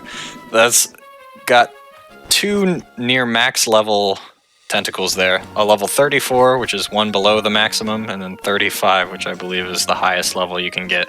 And yeah, they're a pain, because they can stop you from running away like that. Yeah, they're really annoying. I have lost pretty good pace runs to those tentacles. They're very annoying. Even though they are pretty rare to show up.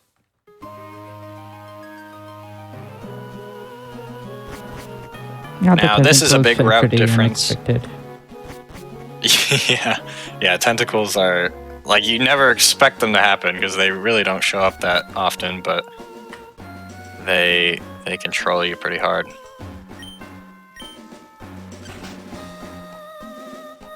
But yeah, this is a big route difference compared to Sapphire. Get TM13 Ice Beam, one of the coolest moves in the game, no pun intended. I just really like the I really like the animation, which unfortunately we don't get to see in the speedrun. But the animation and the sound are really cool. And that is because we are using Swampert for the whole game instead of switching over to a legendary. And having Ice Beam for Swampert is going to be really helpful for the Dragon type Elite Four trainer.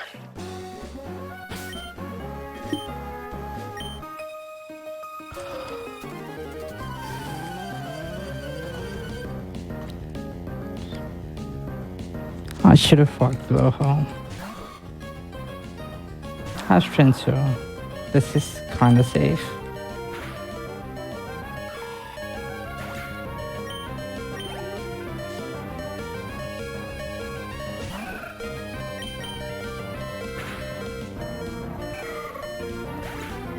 Luckily, these trainers, even if you hit them, not too much of a problem. Still have strength, which is gonna go through all the low-level mons for the most part. No risk of missing either. Okay, this is another spot where there could be a tentacle. Let's see. Okay. At least that didn't happen. There's definitely pretty high on the number of tentacles there for a typical run. But we're still alive.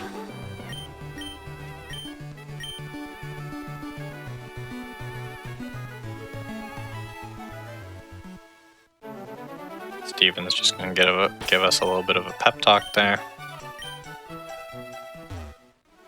Again, bag manipping would be the safest way to pass a lot of these randomly spinning trainers. There are, depending on the situation, there are sometimes faster ways, but in that case, bag manipping is kind of the best option for that one. There are some trickier options, like run into bike, where you run and then immediately get on your bike. Pretty tricky though. I believe that's only a 7-frame window.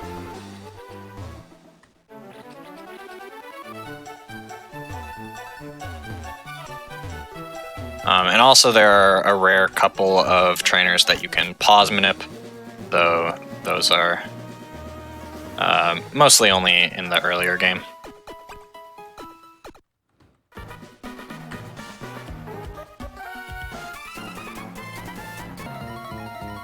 And yeah, we are entering the Weather Institute. Starting the first fight. Team Magma. Another case where these Numels are a lot less scary than the alternative Carvanas that you would run into in Sapphire.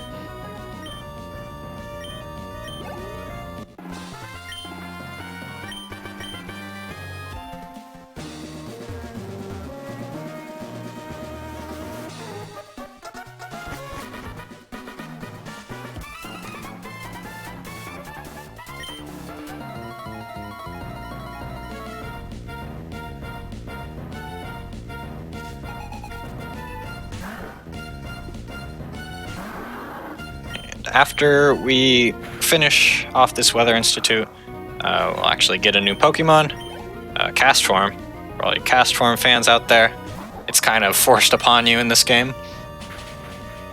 But don't worry, it can have actually some pretty important roles in the Tate and Liza fight, so can actually get some real use.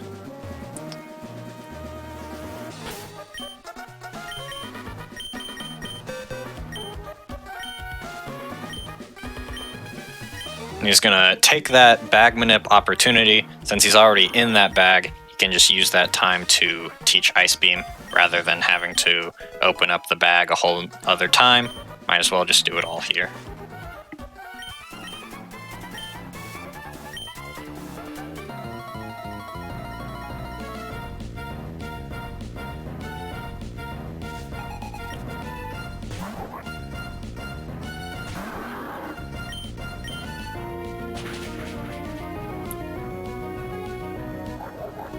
And I believe this trainer also has a Mightyena, like in Sapphire. Yep, Mightyenas are always a little scary. That Intimidate ability, this is going to be a problem, but we still have Surf, so we don't have to use our physical moves. We can use our special moves and then finish off with the Strength. Mightyena does have Swagger. Swagger raises your attack by 2 stages, which you would think is good, but it also confuses you. And confusion damage is actually based on your own attack and defense stats. So if you do hit yourself, you're going to be doing a lot more damage to yourself. So that is why Swagger's pretty scary there.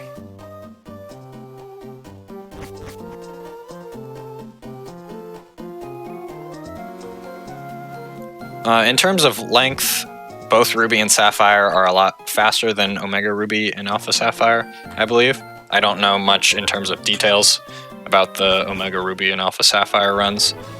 There was a run of that in the anniversary, Pokemon Ruby Sapphire anniversary, a couple months ago. Like, twice as long. Yeah, cutscenes, I believe, are a lot longer in that game. There's also just a lot more content, I believe, more story. They kind of fuse together a lot of things that might be skipped over in either Ruby or Sapphire. There's the whole thing where you can fly on Latios. All that takes a while, I think. And it's a 3D game, so movement is going to be a lot different as opposed to the kind of tile-based movement of this game, where everything's kind of squares.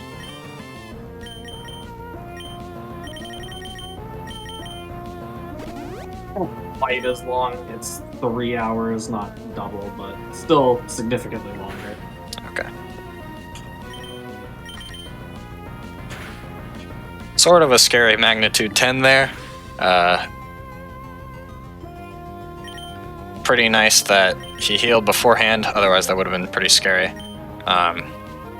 Magnitude is kind of a random move per se. It's a ground type move, and it can roll anywhere from 4 to 10, 10 being the rarest at 5%, and the higher the damage, or the higher the number, the more powerful it is. And yeah, 10 is the highest. It does like 150 base power, I think, something like that. It's pretty powerful, stronger than Earthquake.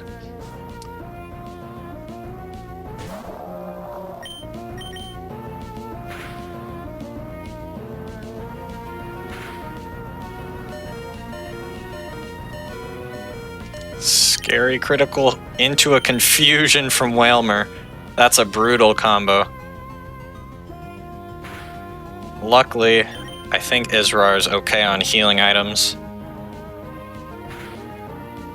But hits self in confusion, which could be bad with another water pulse. Barely alive. This is a pretty scary situation. That was a horrible turn of events. Confusion from water pulse is 20%, I believe, and a critical hit is about 6.25%, or exactly 6.25%. So both of those in the same turn are, yeah, very unlikely. But if you run this game, it happens more than you would expect. So nice job to Israr for coming back from that, using some of the healing items he stocked up on previously.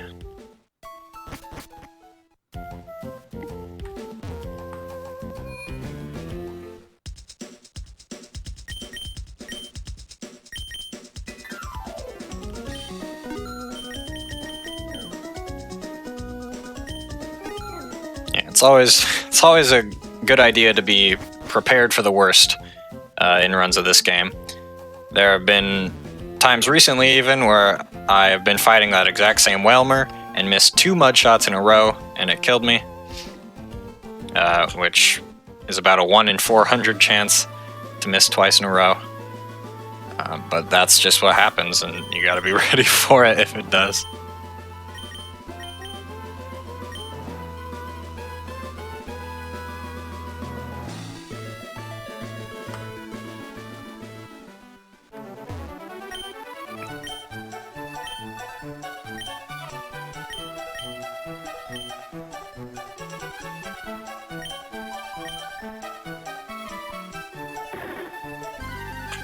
Kind of a recurring discourse is about RNG manipulation. We might be done with RNG manips for this run. Yeah, if there we're are not only getting... 2 minutes. What was that? Sorry? There are only 2 minutes in this run. There's only 2 Yeah. RNG manips in Ruby. So we're done with RNG manips for now. In Sapphire, you would RNG manipulate Kyogre later. Generally, the speedrun community does not regard these as glitches, so even though this is a glitchless task, RNG manips are still allowed. There are people who, intuitively might argue that they're glitches, but generally most people think that they don't fit that definition. As it's not really a glitch per se, it's just using how the game works. A little bit more of like an exploit, if you want to get kind of pedantic or semantic.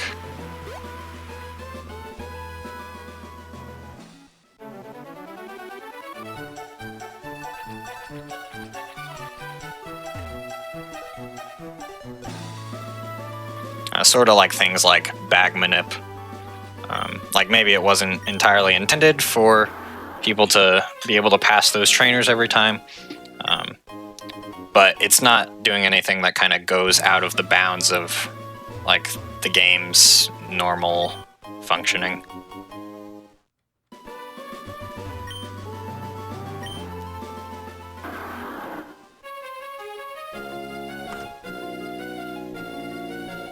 The glitch run is also really interesting in both Ruby and Sapphire, though. There was a possibility of doing that today, kind of debating between which one to do.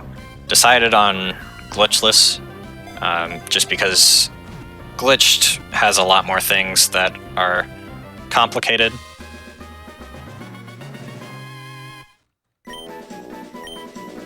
But yeah, the glitches are also pretty cool. You can get infinite rare candies and then just boost your starter to level 100, kind of sweep the game from there, which is pretty cool.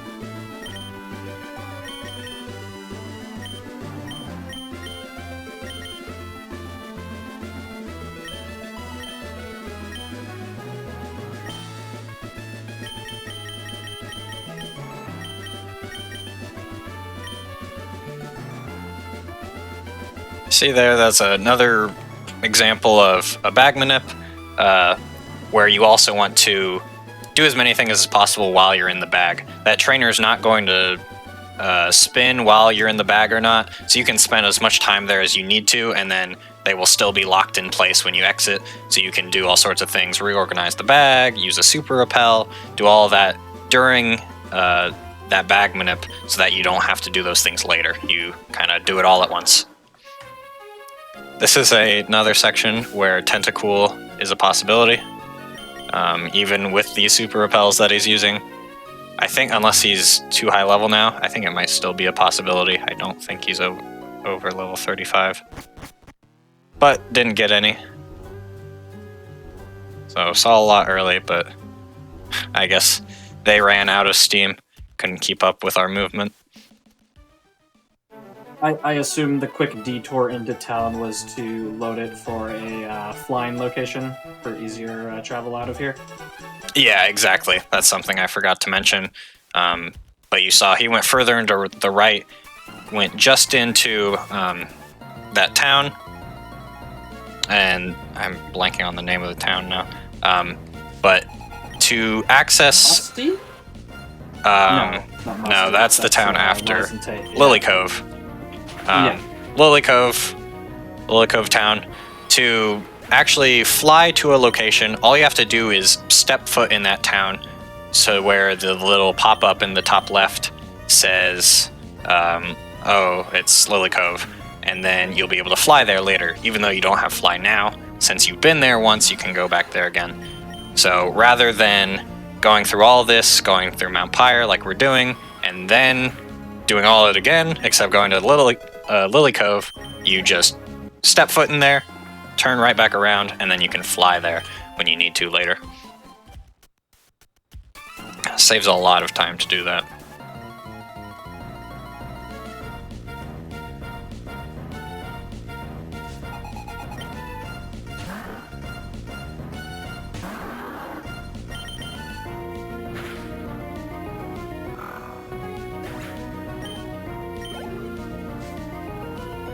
Most of these aqua grunts are pretty much pushovers.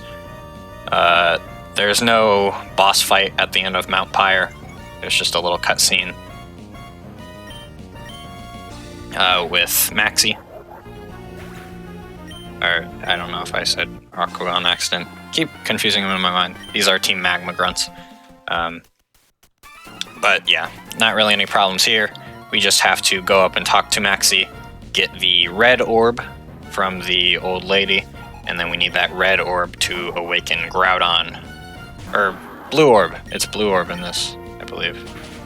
No, it is red orb, because for whatever reason, yeah, maybe not the sharpest tools in the shed, Maxi thinks that the blue orb would awaken Groudon, which is the giant red thing, and Archie thinks that the red orb would awaken Kyogre, which is the giant blue whale.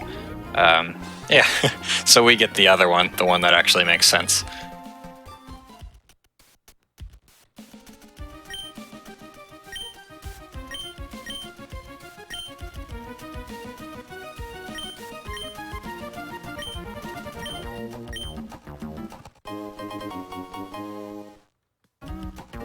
Yep, so we get the red orb.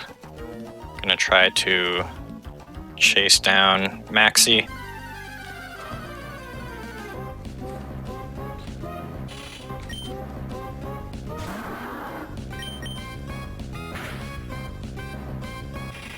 With the orb that actually works.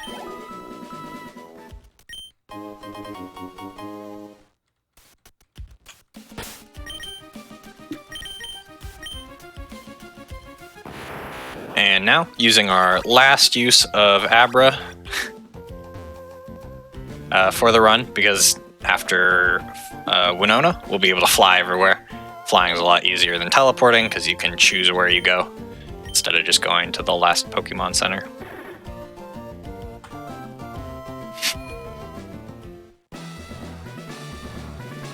There are indeed orbs in this game. Orb hype. Yeah, there will be 2 mandatory gym trainers in this gym, and then Winona. Winona is a tricky fight. There's a couple different strategies people use, though in Ruby we have Ice Beam, which is going to help a lot actually. Winona's all flying types, so having a ice move that hits super effectively is pretty useful. Though that doesn't make it entirely free. It helps with Swellow and Altaria, who are going to take a ton from Ice Beam. But Skarmory's is a steel flying type, so is not weak to Ice Beam. And same with Pelipper. Pelipper is a water flying type, so also not weak to Ice Beam. So might have to rely on some other moves for that. Excellent freeze on the Swablu, by the way. avoiding any shenanigans that it could do.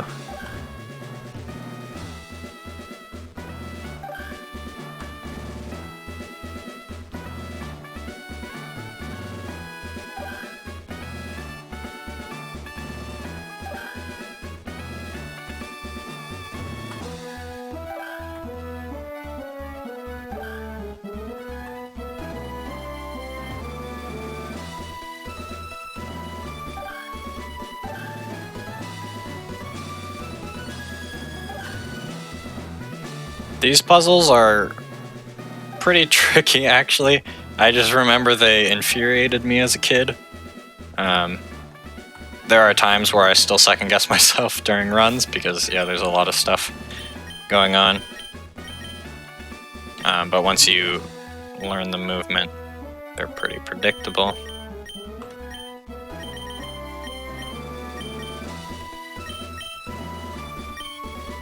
And yeah, here goes the Winona fight. Good luck.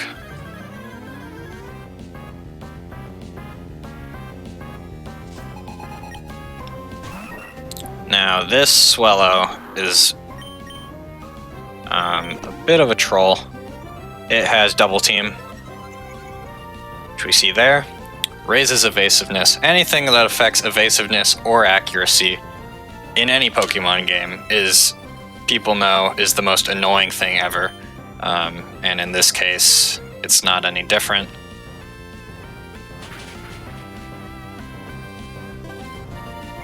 Still hits the Ice Beam after those double teams though, which is really good. It's very annoying if that Swallow just keeps on dodging all your moves.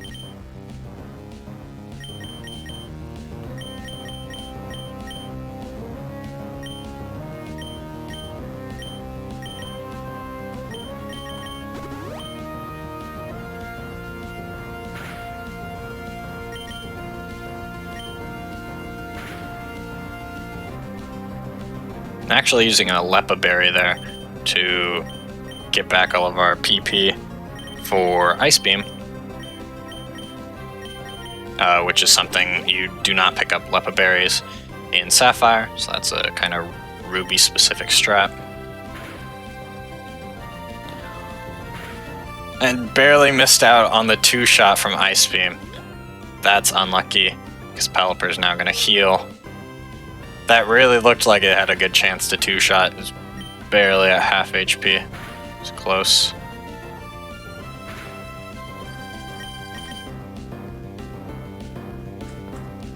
Luckily, Pelipper's not all that strong. Really just can hit you with Water Gun, which is not going to do that much.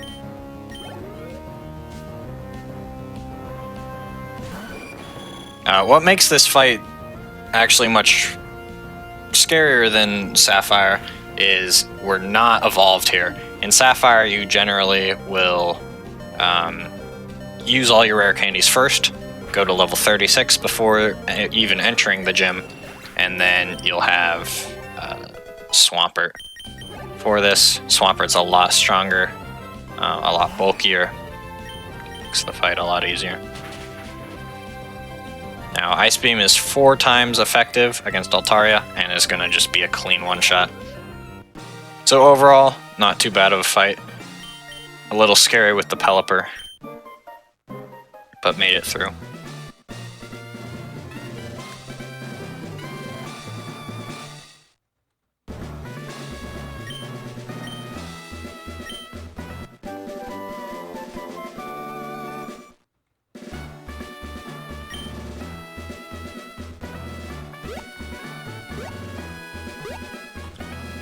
And yeah, that's the Winona fight. There are 2 more gym leaders in the whole game. And then the Elite Four and the Champion. A couple cutscenes mixed in there as well. A maxi fight.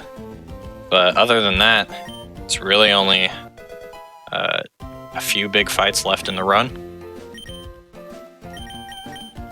Yeah, because in this one you don't have to go to Sky Pillar, right? Correct. Sky Pillar is post-game only in Ruby and Sapphire, so no Rayquaza for us today, and it's not required by the story. This is that cutscene mentioned, where you got to fly back to activate this submarine, or watch them take the submarine. Pretty good movement there. Dodging those NPCs is always annoying. They don't leave much of a gap for you to get through.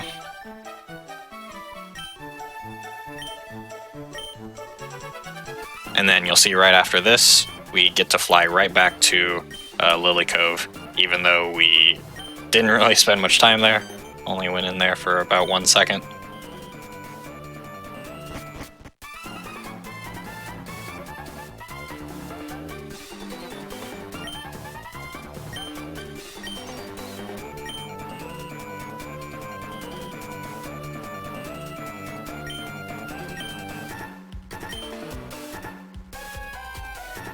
Yep, Team Magma going underwater. A little bit off-brand for them, but they're branching out, exploring new things. And there we go, flying to Lily Cove.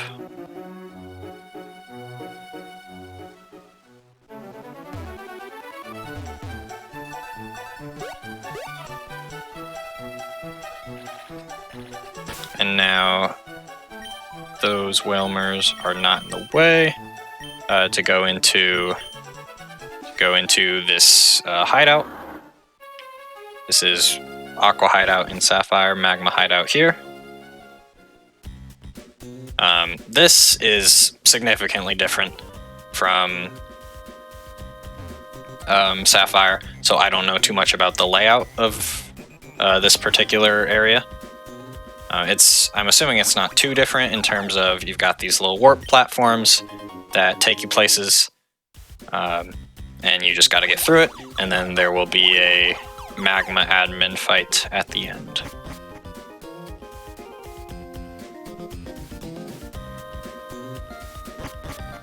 One thing that a lot of people... Oh, sorry, go ahead. I was gonna say, I forgot they were different layouts.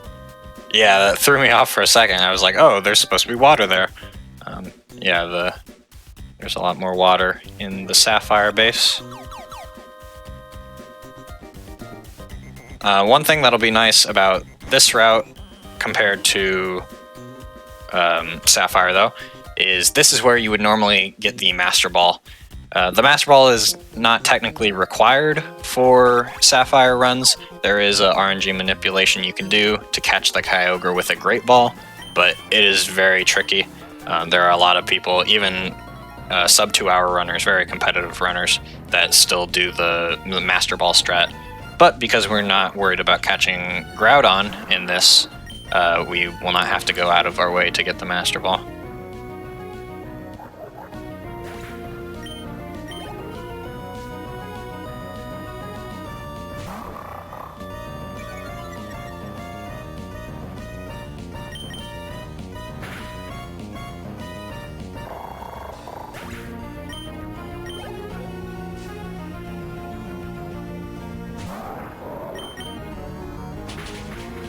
Yet again, example of Magma being a little bit of a pushover, especially compared to Aqua. Camerupt is 4 times weak to water, is just going to get destroyed by Surf. We were in Torrent, but even without that Torrent boost, probably not going to matter. Camerupt is just kind of free XP for this guy.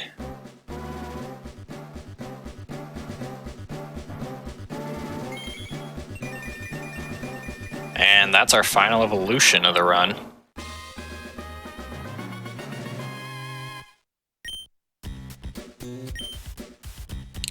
Finally made it to Swampert, level 36. We've also got a good amount of rare candies in the back. Those will be saved for later, though, when we need some higher levels for the later fights.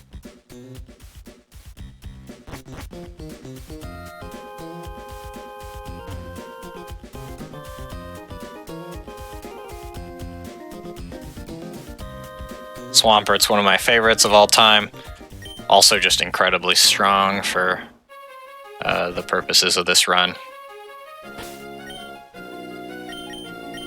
Has very solid all-around stats.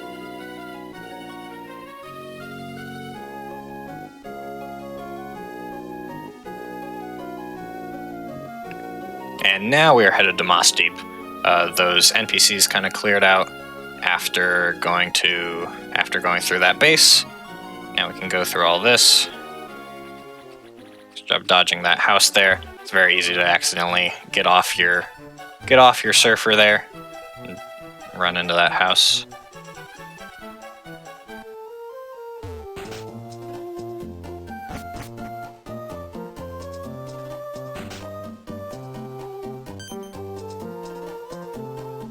And then this is the second to last HM of the entire run. It is Dive.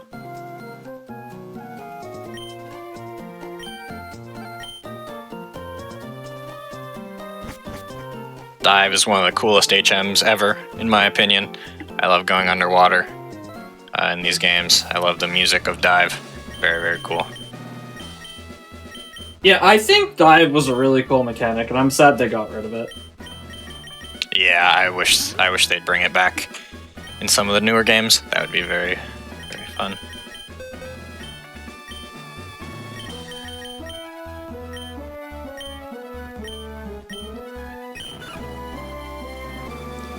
Now, this is Tate and Liza's gym.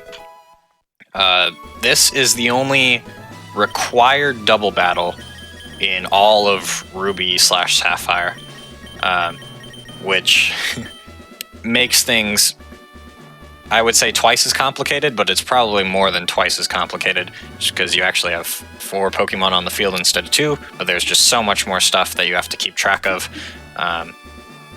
and they don't really make it much easier. They don't make it much easier in this fight. The Lunatone and Solrock are actually speed tied with each other, so they go at random speeds. Sometimes the Lunatone will go first, sometimes the Solrock will go first. That can throw things off. And they're also just pretty strong. Psychic is a very strong type, does a lot of damage regardless.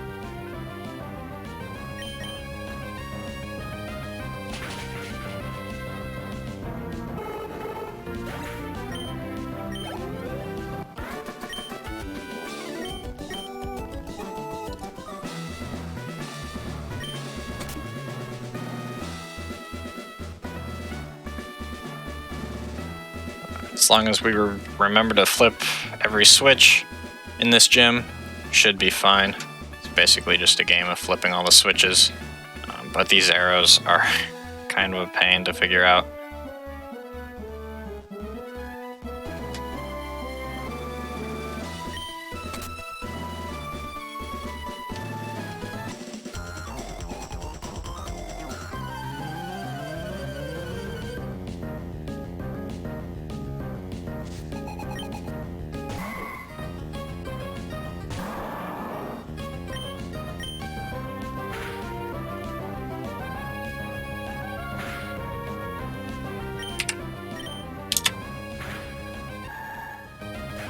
I believe we missed a switch, so that's what's going to cause an optional fight there. But not too bad.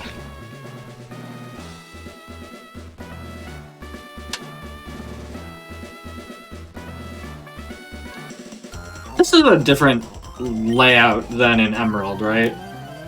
Yes, Emerald is pretty significantly different, actually. Emerald has a bunch of kind of teleporters that you have to walk on. Yeah, they have some teleporters, and then also buttons that you have to step on and off, and they will shift the order that the arrows go in, and then they'll take you different ways. So kind of a similar concept, but in execution it's more of a puzzle than just hit all the switches.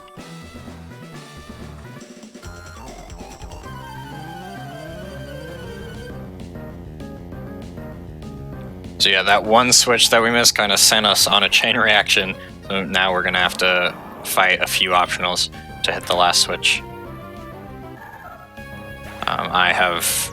I've had a couple runs where I forgot a switch and lose a lot of time to that, but it happens.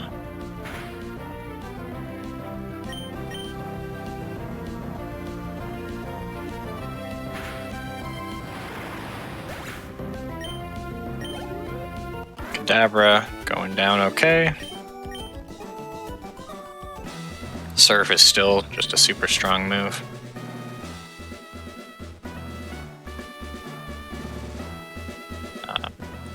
The one saving grace of the TNL fight is that they are both rock types, so they are both weak to surf and are all of our other water moves. So they will go down in 2 to 3 hits, generally.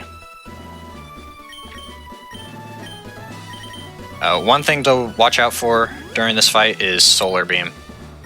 Solrock has Solar Beam. It's a 2-turn move, so it charges the first turn and then hits you very hard the next turn, and it is a grass type move. So even at full HP, it's pretty likely to kill Swampert from full. And so there are some ways to play around that. In Sapphire, the strategy is to use Dive on the turn that it's going to hit you so that it will miss you, and then you'll pop back up on the next turn with Dive. And you can do that because it is a 2-turn move. You can see it's charging up, and then use Dive, and then it'll miss you.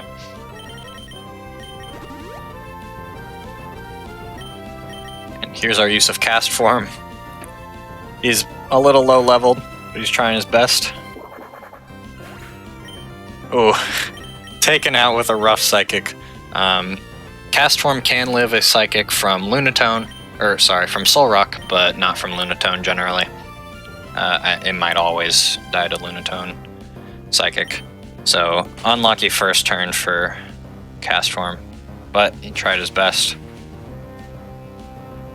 Let's see if Meryl has any more luck. Swampert's just putting in damage with Surf. Criticaled from Lunatone.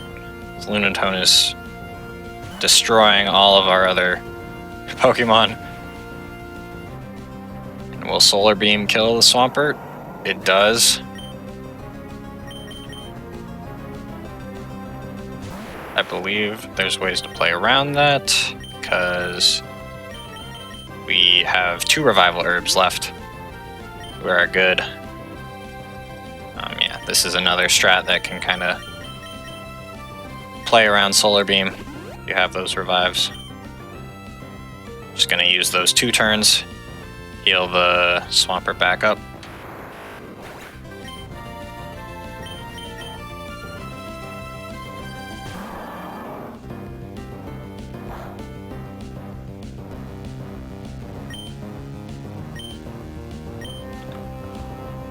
Ooh, out of Surfs could be a big problem. Not sure what the play is here. Spurs gonna have to decide something.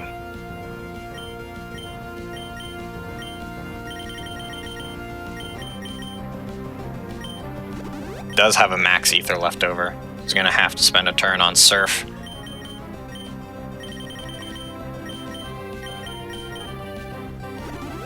And then gonna use Swablu's turn to heal the full, just to hope that Swampert doesn't get taken out again.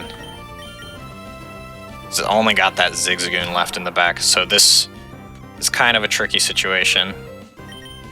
Solrock is using Solar Beam again.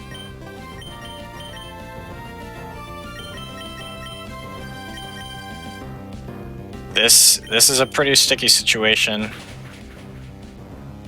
because that Solar Beam's probably going to do enough to take out Swampert, and that's going to have to be a reset. Do not have another item. This fight is very hard. Arguably the second worst in terms of how demanding it is for RNG. And it's the hardest in terms of execution, because there is so much to keep track of in terms of when is Solrock using Solar Beam, did the Lunatone use Calm Mind, did the Lunatone use Light Screen, did it lower your special defense with Psychic, all of those things could happen. How many extra Pokemon do you have in the back? That's a big deal, because if you're gonna revive, you're gonna need to have those. Cast Form actually did not live that hit. That might have been a high roll from Lunatone. unless things are different here. It can live. I've seen it live before, at least in Sapphire. I don't believe there's any differences. So could have just been an unlucky damage roll from the Soul Rock.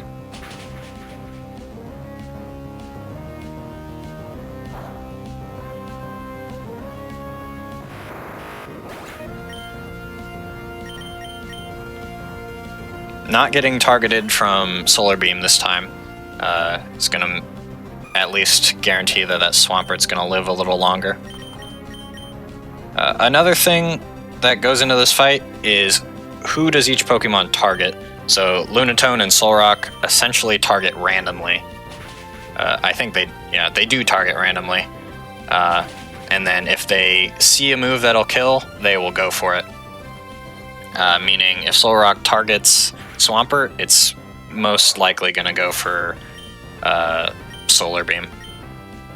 And that's just something that is a 50-50. Can't really control it. There's the revive strats to play around it in some cases. Gets the 3-shot on the Lunatone. Very good to take that out. And now, even though this doesn't look like it's at below half HP, it's now only one Pokemon on the field. So when you use a move that hits both Pokemon in a double battle, it's going to do half damage to both of those Pokemon. Because otherwise, moves like Surf would be so strong for any double battle. And so now that was just a 1v1 at the end, is able to finish off Solrock really no problem. It was very much a guaranteed kill.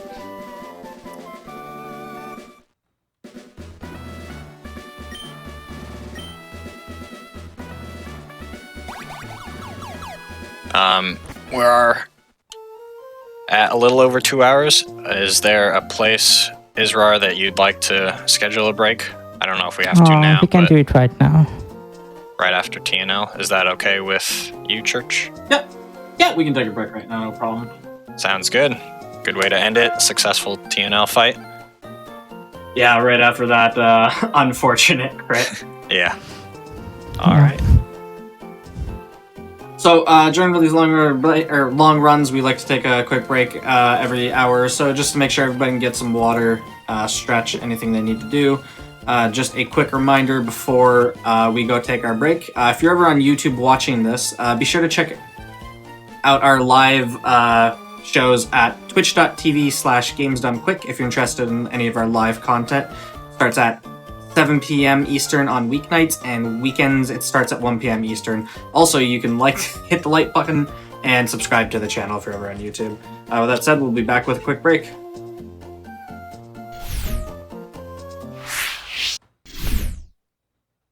Hello everybody and welcome back to the Games Done Quick Hotfix. This is the Pokemon Ruby Sapphire Anniversary Redux. This was a run that was supposed to be in the anniversary special a few months back, but was unable to be performed. And it's here for you tonight. So we're in the middle of the run, and I will hand it right back over. You can count us back in whenever you're ready. All right, thank you. So, yeah, just to recap, just beat the Tate and Liza fight. Got one more gym left in the game before the Elite Four, and I will count down from 3, 2, 1, go, and then we will start. All right, Sure. 3, 2, 1, go.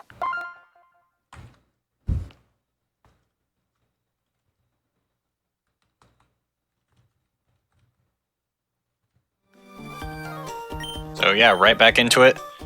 Second try Tate and Liza fight is, honestly not too bad for how tricky of a fight it can be.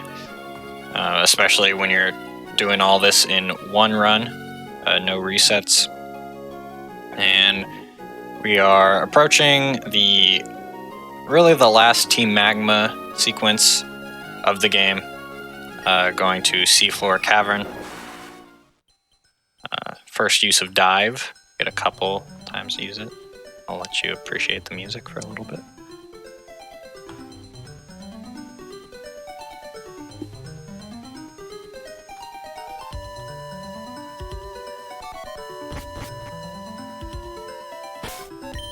Yeah. Nostalgia always gets me there. And yeah, going back up, we found the submarine that they stole earlier. It was here the whole time. Not the whole time, but we found it. Just gonna always make sure we got those super repels up. Want to avoid as many unnecessary encounters as we can.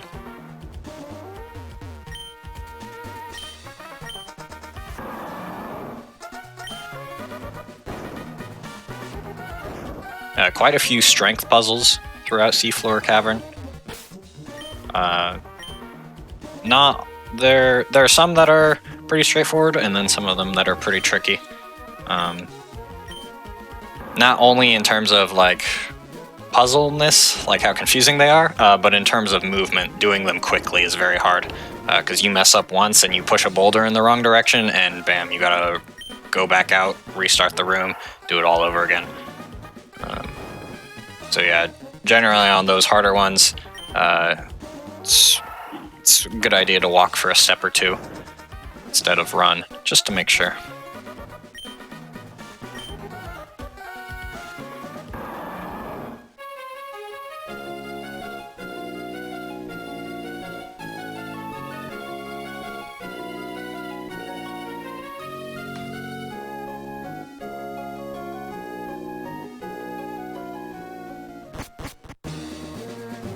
Nice water puzzle though there. Those are always fun.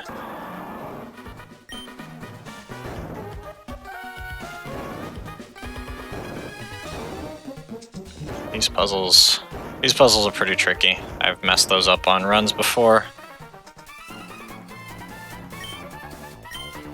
Made it through though. It's always good to just get everything out of the way, play it safe. Make sure you don't trap yourself in. Yeah, this is the last magma admin fight of the entire run. And then right after this will be the Maxi 2 fight. Second time we run into Maxi in this game. I don't know too much about the specifics of the Maxi 2 fight. I know that Archie 2 can be kind of scary. It's got a Mightyena that likes to spam swagger. I'm sure that Maxi has one of those too, and we'll see what else it has in store.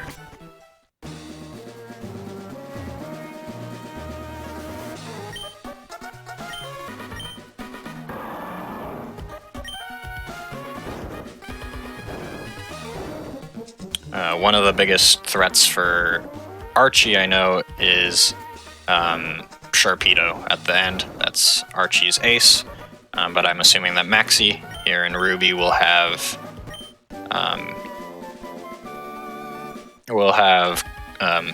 Camerupt, blanking on the name of the Pokemon. Camerupt, which goes down a lot easier to Swampert's water type moves. And this is a big route difference from Ruby to Sapphire. You pick up Earthquake here and teach it over Mudshot. It's a really good move. Earthquake is one of the best moves in all of Pokemon.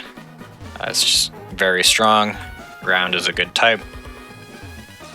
But you actually don't get it in the Sapphire run, but do get it in the Ruby run, because we will be relying on Swampert for the Elite Four, as opposed to Kyogre. Kyogre doesn't learn Earthquake, but Yeah.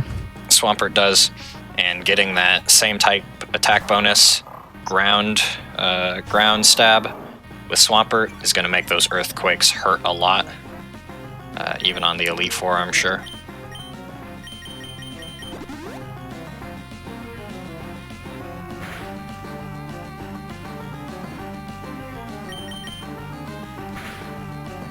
Mightyena goes for a takedown there, and Surf just takes it out after 1x special. It's very nice. So, not too bad of a Mightyena. We've seen those can go much worse with sand attacks or confusion, things like that. And then Crobat is super fast, so it is going to outspeed, but it looks like barely lives in Ice Beam. Super close. Does have super potions, but Super Potions only heal 50. Really not that much at this late in the game, so good play there just to switch to a Surf to finish it off. Ice Beam was not required. And Surf was actually faster, because you don't have to go through that super effective text. So that was a very good play. And yeah, Camera Up just going to Dido Surf. So that actually looks a lot easier than the Sapphire Archie 2 split. There's a lot more setup that you have to do in that version of the game for the speed. Yeah, Sapphire is pretty risky. Yeah, definitely risky. Yeah, Crobat can crit you and kill you because you have to be in Torrent to kill the Sharpedo. Yeah, staying at that low HP in Sapphire is pretty tough, but it looks like Isra is just able to stay at pretty high HP for the fight and not really risk too much, which is good. There we see Maxie visibly confused that the blue orb did not control Groudon. And Archie being the voice of reason for once.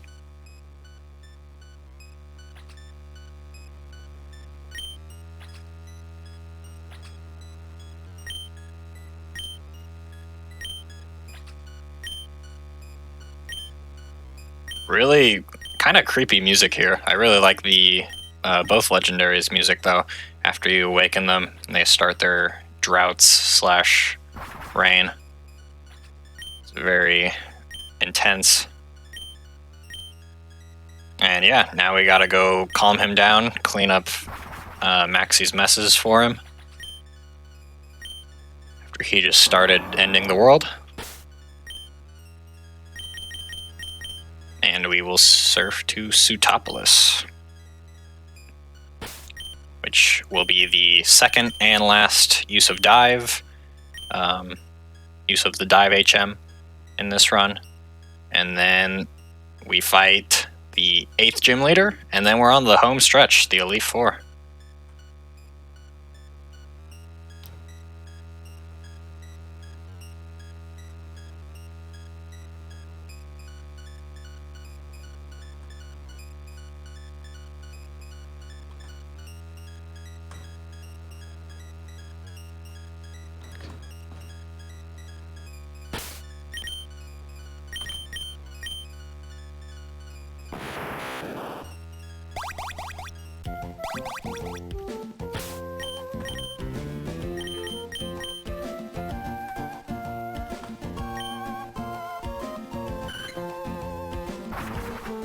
We're just gonna fly to Moss Deep and go down and left.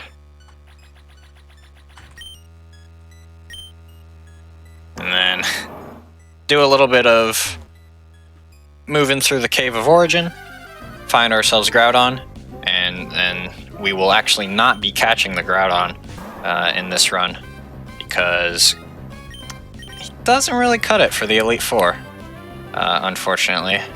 Not as much as Kyogre does. And Swampert is pretty good on his own. He can hold his own against the Elite Four. So I'm going to do that instead.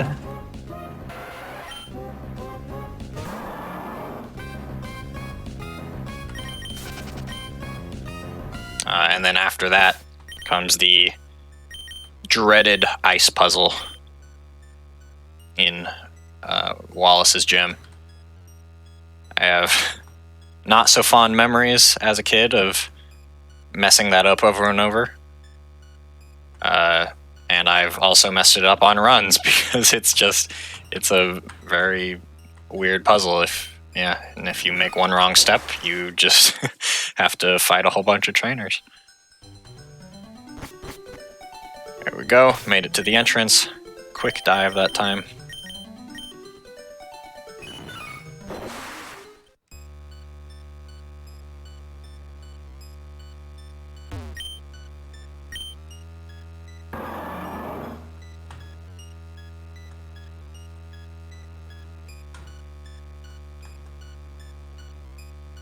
I'm gonna run up the sides to Topless.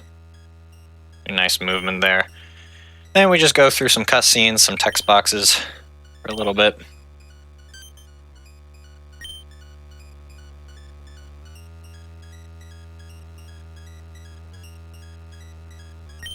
Wallace looking snazzy as ever.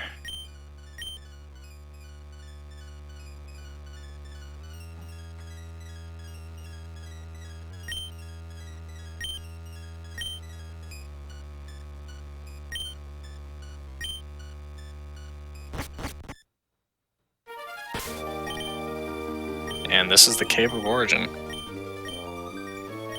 Doesn't look so bad now, but once we get into the next rooms... I used the wrong rare candy.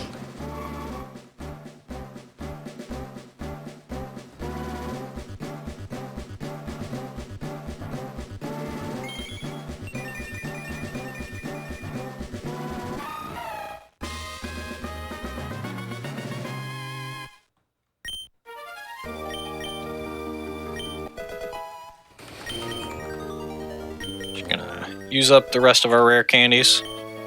Go all the way to level 45, I think. Yeah.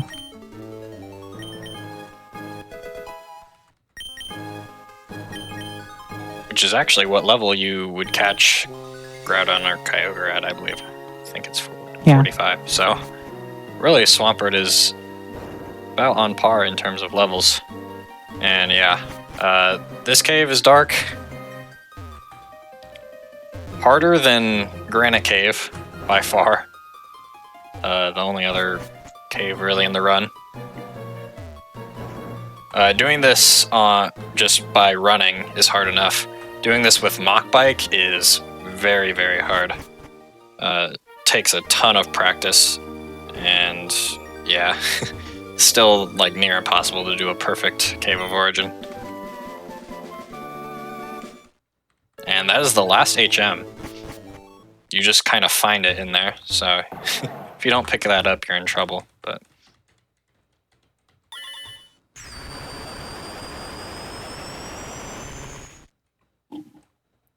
That is all the HMs for the run.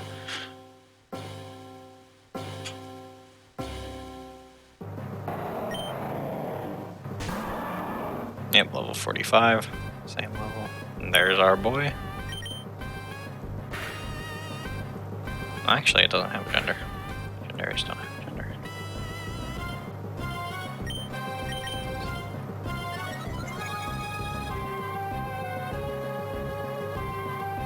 HM07 is Waterfall, which we'll be teaching later.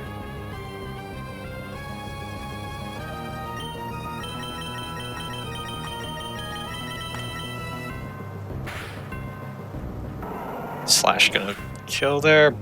Bear, that was probably close to living. Actually, canning Azumarill helped you. Because I had no Pokemon. Yeah, the accidental revive on the Azumarill means that now you can bring back Swampert, the Swampert.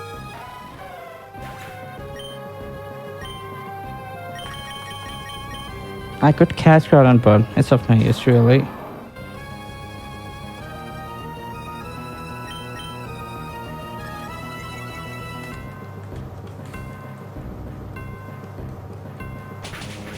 Luckily, just goes for bulk up there. No risk of dying to a critical. Finish off Groudon.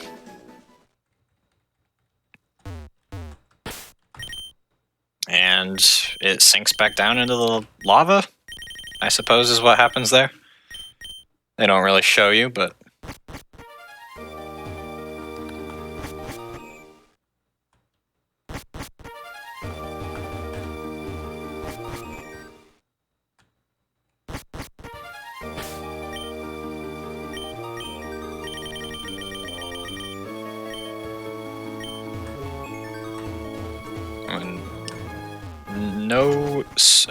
No escape ropes left. We're gonna just have to run out of this Cave of Origin. Yeah. If you thought doing this movement forwards was difficult, it's even more difficult backwards. Generally, you might have an escape rope to just warp out of there, but in this case, they do not.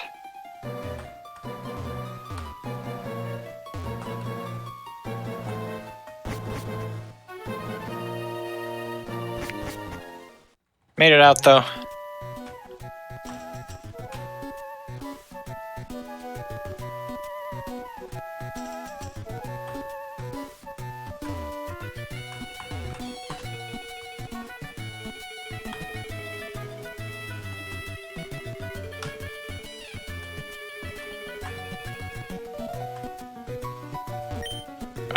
Teleport would work there, but the problem is teleport will only take you to the last Pokemon Center, and I don't believe Israr used Sutopolis's Pokemon Center, so while it would have been a possibility, it would have taken them all the way back out of Sutopolis. It would have had to go all the way back. Fortria, but now they will take the center.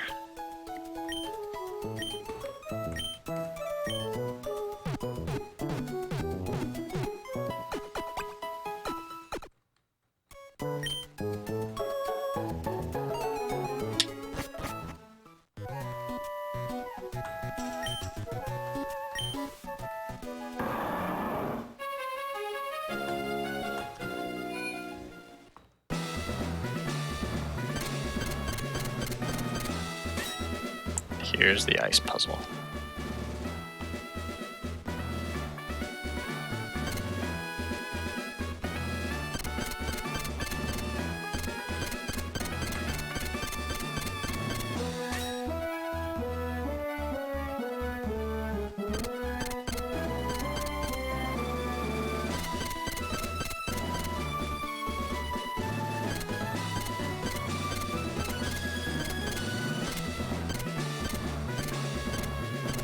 So far, so good.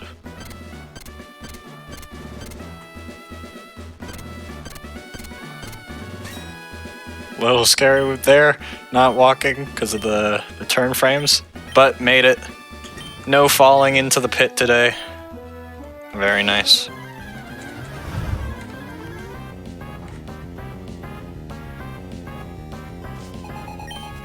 Yeah, it's definitely harder than it looks. Especially since this is really like the last scary, kind of the last scary fight of the run. At least in Sapphire. I'm not sure how the Elite Four goes as much in Ruby, but doing that on like a good pace run is very nerve-wracking. Might have some shaky hands, you know, and yeah, it's definitely possible to mess that ice puzzle up, and it just loses like so many minutes if you do. So very nicely done. And Earthquake is just tearing up this gym. I didn't realize how strong it was, but it has destroyed the first 3 Pokemon. First 4 already. Now, last one is Milotic, which that is a bulky Pokemon. Let's see how much it does here. And it's faster, interesting. Crit Ice Beam. Still living though.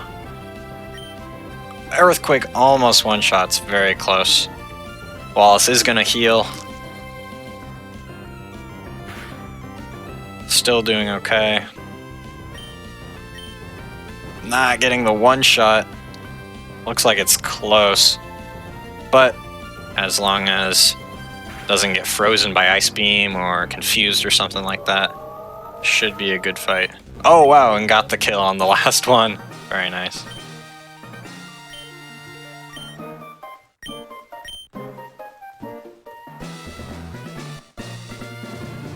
And that is Wallace. That is the 8th and final gym leader of Pokemon Ruby.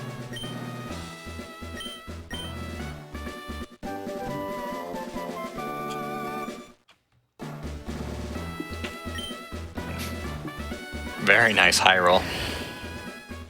So yeah, you might be confused if you aren't too into Pokemon, why some of those Earthquakes only hit them into low HP and why the last one killed.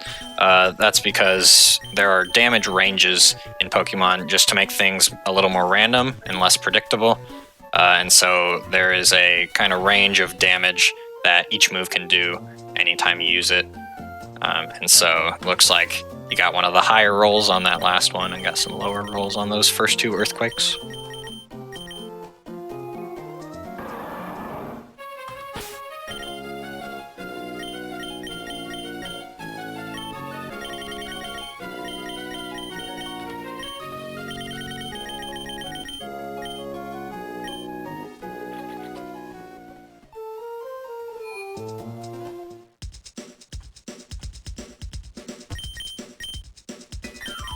Yeah, we'll be doing a little bit of shopping, preparing for Victory Road.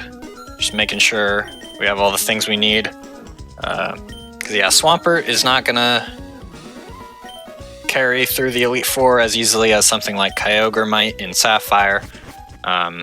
This is Ruby, so Groudon is not gonna cut it as much as our monster of a Swampert will.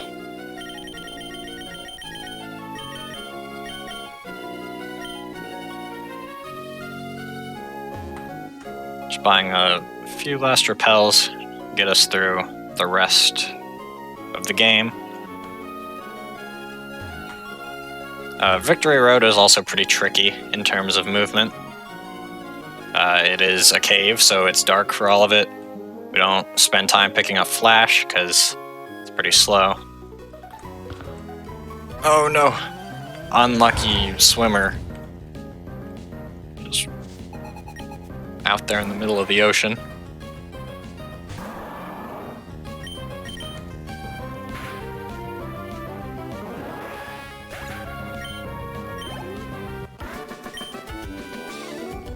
Luckily, it just has a Starmie, or a Staryu, not even a Starmie. That dude has not found a Water Stone yet somehow.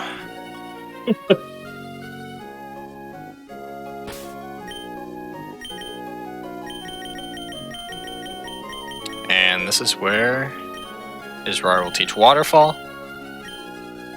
Last HM that he's going to need for the run. Victory Road requires you to have Strength, Rock Smash, Surf, and Waterfall at the least. And he's got Strength on Swampert, I believe. He's got Waterfall on Azumarill, and Rock Smash on Zigzagoon, and then Surf on Swampert as well.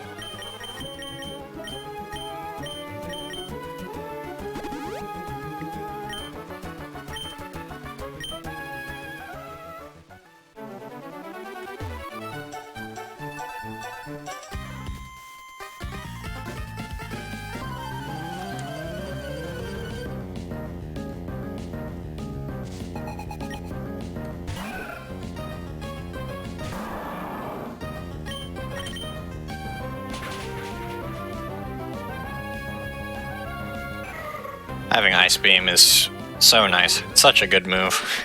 Very strong and destroys the one thing that Swampert is scared of, which is grass types. Roselia's... Really, it's Roselia's. We don't fight our rival anymore. But yeah, any grass types that you might run into are gonna get taken out pretty easily by Swampert's Ice Beam.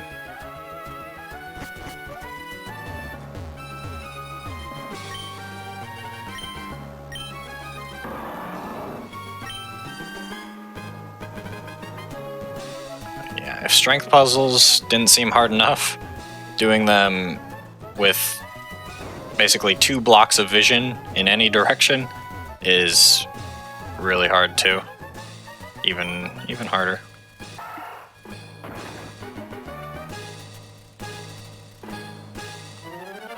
Doing a very fast Victory Road takes a lot of practice, a lot of preparation, and yeah, it's very tricky.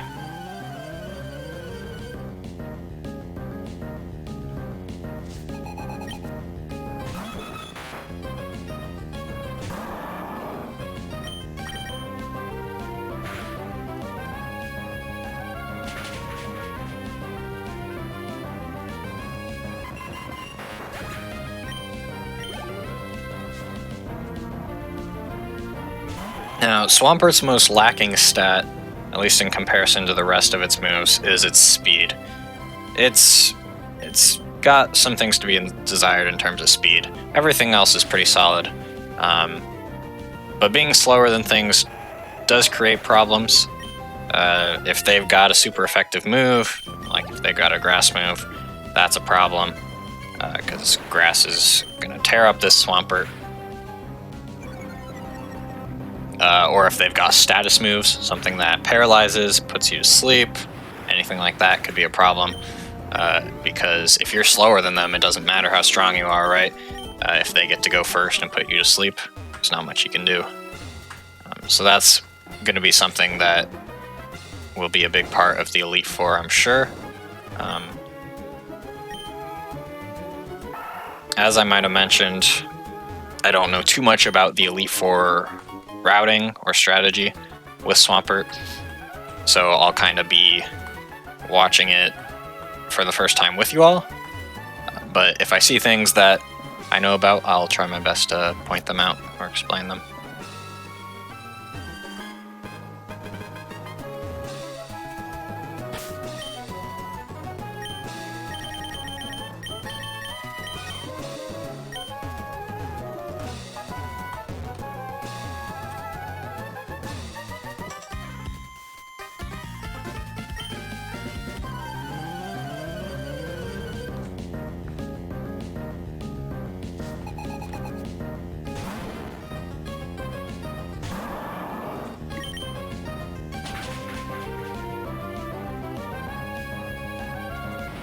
These Sand Slashes, or Sand Slash and Ninetales, I believe this one has. Both gonna go down to our water moves pretty easily. This does have Quick Attack. Oh, and it's faster, which is interesting. It does have Quick Attack, which can be a problem if you're faster. But it just went for Safeguard. No big deal. Gonna take it out regardless. So yeah, you saw our usage of Strength and Rock Smash already, and then this sort of puzzle here is Surf and Waterfall, and those are really only the only HMs you need for Victory Road.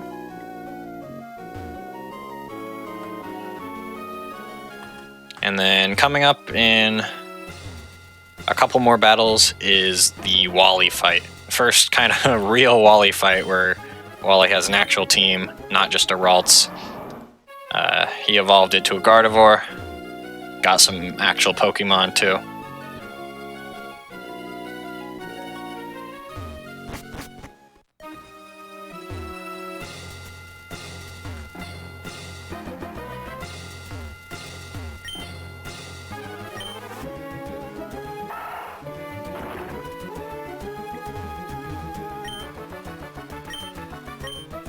There are arguments to be made that maybe picking up Flash is a good idea if you're still a little unfamiliar with the map. But if you can memorize it, then it's not necessary. It's easier said than done, obviously. There's a lot of stuff to remember in Victory Road.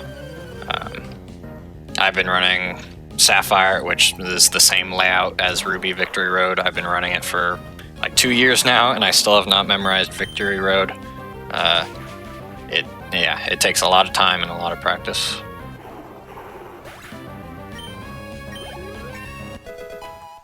Another scary grass type there. Luckily does not outspeed us and goes down to an Ice Beam.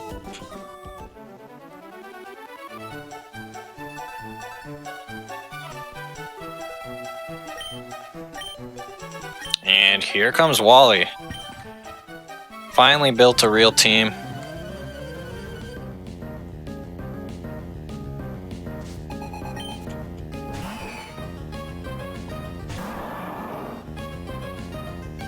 Finally not a pushover. It's got an Altaria.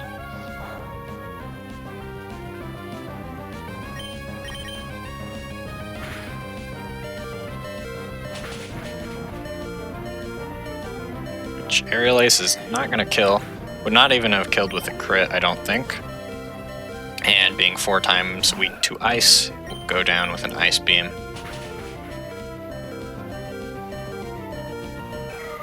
Now, this is pretty low HP, But keep in mind, Swampert has the Torrent ability, so at low HP, those Surfs are going to be 50% boosted in damage, so they're going to be very strong. Probably taking out that Delcatty in one shot. Easy.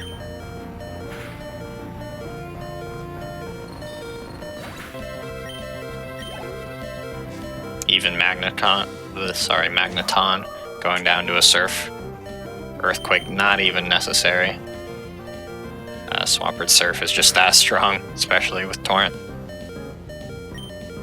Gardevoir going for a Future Sight is faster.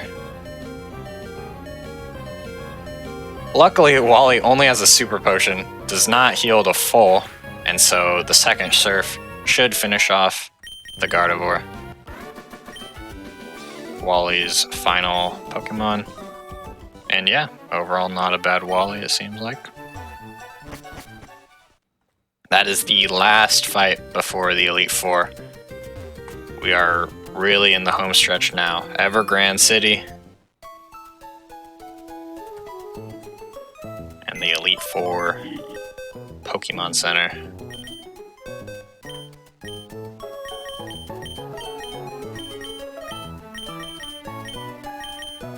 Now what he's actually going to do here is deposit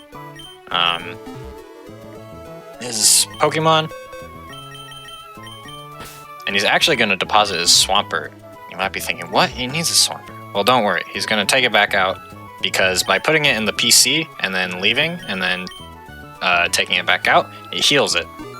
Just like a Pokemon Center would, except it's faster than a Pokemon Center. You don't have to go through that animation. So yeah, that's a very clever way to heal your Pokemon quickly if you're in the PC anyways. Now, why did he deposit his other Pokemon? That is because at the end of the champion, you enter the Hall of Fame, and it will show all your Pokemon on the kind of screen, right, on your trainer card, or when you post your status, basically, that you're the new champion. And putting up 6 Pokemon is going to take a lot longer than putting up 2 in this case. So that is why he deposited the rest of them. And they're not really strong enough to provide much use for the Elite Four.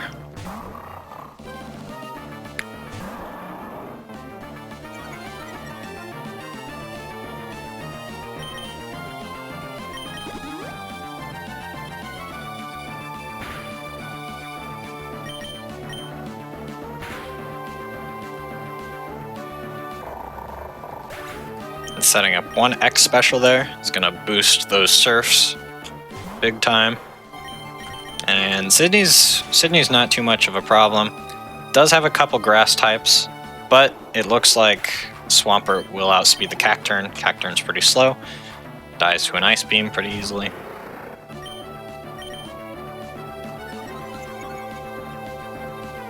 Now, Sharpedo is something that you see pretty often in a Sapphire run, but this is actually, I think, the first Sharpedo we've seen in Ruby today, and that is scary because it is fast, as you can see, and you don't have anything that hits it super effectively. All you have is Earthquake, which Earthquake does the job, but he was confused, so he's going to spend a turn using a heal powder here, it looks like, just to not risk those 50-50s.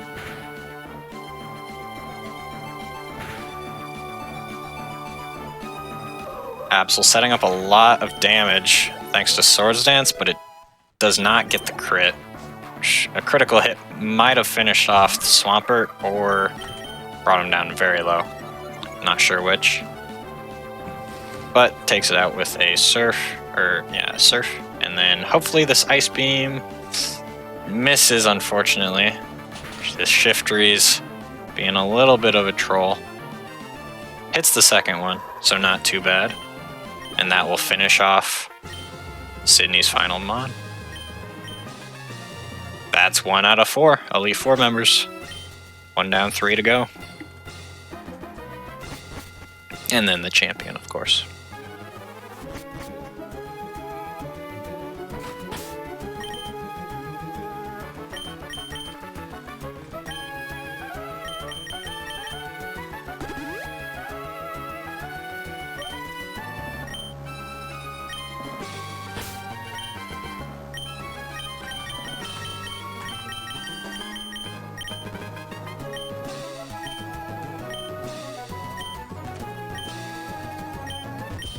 Oh, this is a very interesting strat. For this fight, Isror's actually going to switch items to the soft sand instead of the mystic water.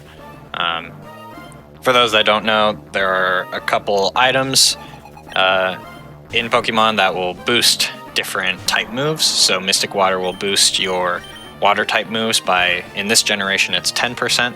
And soft sand will boost your ground type moves by 10%.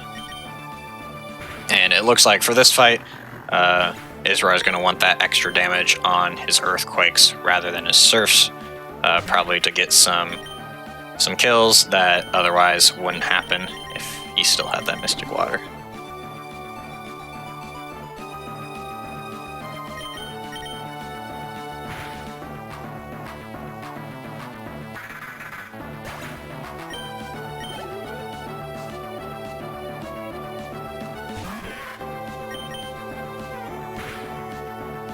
That spite there from the Bonnet could be a little annoying. Reduced power points of Earthquake, I believe that was. It was Surf. It was Surf, okay. So reduce some Surf counts, but I believe Isra still has some Ethers and Elixirs in the back, in his back pocket, if he needs some extra power points throughout the Elite Four.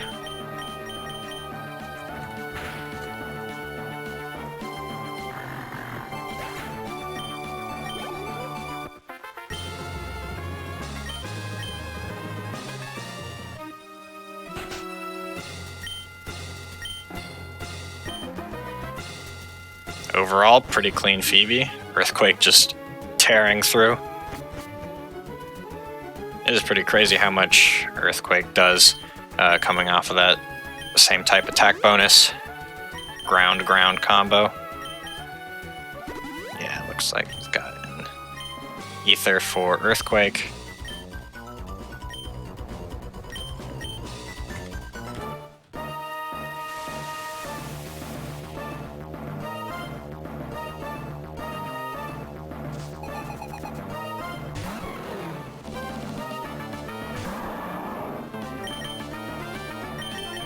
And then Glacia.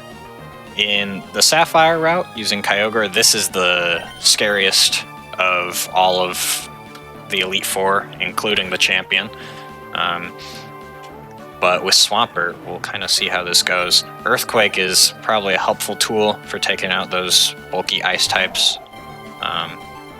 These Celios and Walreins are very annoying because they like to set up Hail, they like to use Body Slam, which has a 30% chance of paralysis, which can be really annoying. And that Hail just adds a lot of extra text boxes that are annoying, but also slowly chips down Swampert, losing about 11 HP each turn, which adds up a lot over time. But so far, there's been nothing that Earthquake cannot do. It's going on a tear. And an unfortunate freeze. 10% to freeze with Ice Beam there. That was very unlucky. Does have 3 full restores though, so very good items in backup to prevent situations like that. Those are probably a lot more likely with Swampert strats, just because this Swampert is much slower than the Glalie. Luckily did not get crit. Honestly, a crit would have been worse than a freeze because would have had to swap out to an Azumarill, use a revive, come back in, and then honestly risk getting freezed again. So, all things considered, could have been worse. Down to 6 HP. I don't know if that crit mattered, but it looked cool. That was a rough fight. That was very intense. And yeah, definitely stressful, but very nice awareness, I guess, to know that could live that move. That was very, very good.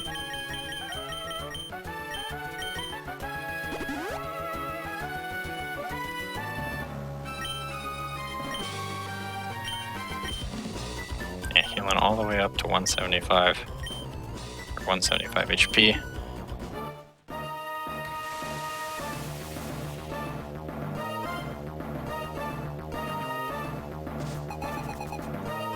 Last Elite Four member before the champion.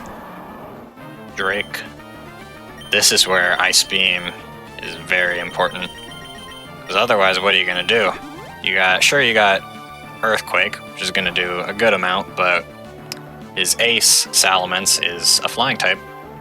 And it has, is it 2 or 3? 2 or 3 Flygons, might only be 2. Both of which have Levitate. So you can't Earthquake those. And he has an Altaria. So 2 flying types and 2 Levitate users. Not going to be able to cut it with just Earthquake. So Ice Beam is going to be very handy.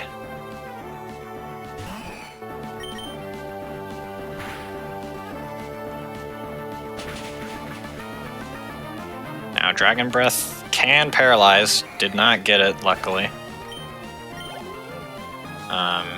But yeah, with Ice Beam, man, this fight goes pretty smoothly. Altaria, the 2 Flygons, and Salamence are all 4 times weak to Ice Beam. But actually doesn't even need to Ice Beam the Flygon, which is interesting. He sets up enough X specials, it seems like, that Surf will just take them out.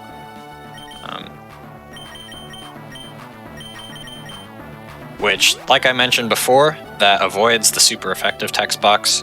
It's a minor thing, but it does cost a few seconds, and if you do that a few times in a run, it adds up to, 10, 12 seconds, something like that. It's a big deal.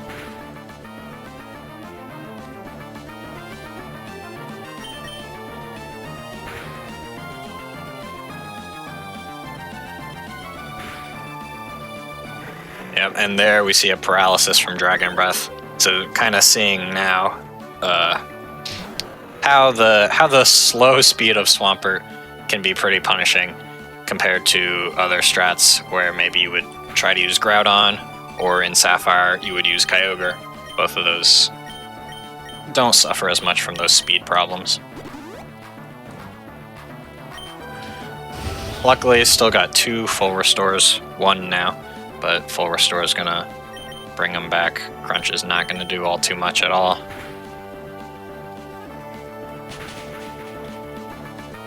Ice Beam should be a clean one-shot on Salamence. No problemo.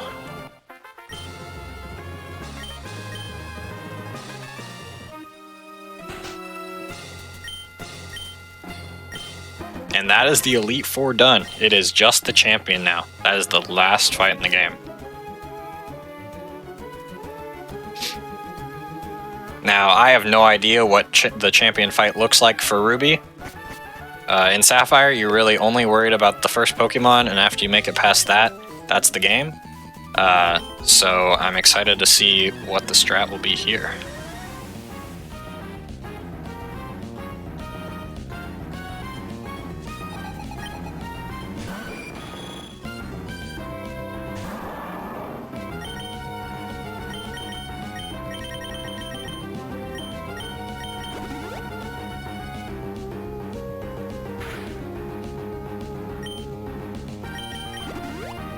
Gets Aerial Ace from Skarmory, which is pretty good. This Skarmory has Toxic, Aerial Ace, Spikes, and something else that I'm forgetting, but Spikes and Aerial Ace are fine, but Toxic is very annoying. It requires you to use a full heal or a full restore on it, and just a lot of extra text boxes, and then he might hit you anyways afterwards while you're healing. So yeah, there's a Toxic. Saw an example of it.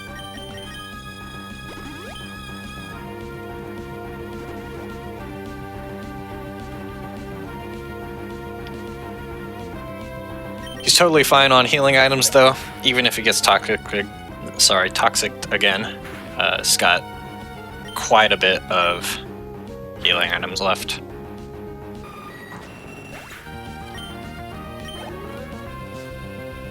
Ice Beam's gonna 2-shot the Skarmory after some setup. Aggron. One of my favorite cries in all of Pokemon. Gonna die to Earthquake. Now, Metagross is a strong one. Not coming out yet, but it will later, and so I'm curious to see if we just one-shot the Metagross or what happens with that. Awesome freeze on Cradily. I'm not sure what Cradily would have gone for there, but that potentially could have been scary if it has a grass move especially.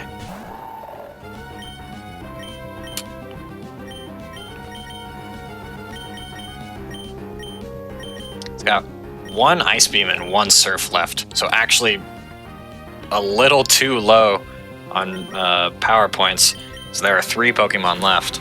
So even if he could one-shot everything, he's gonna need another move if Earthquake is not an option.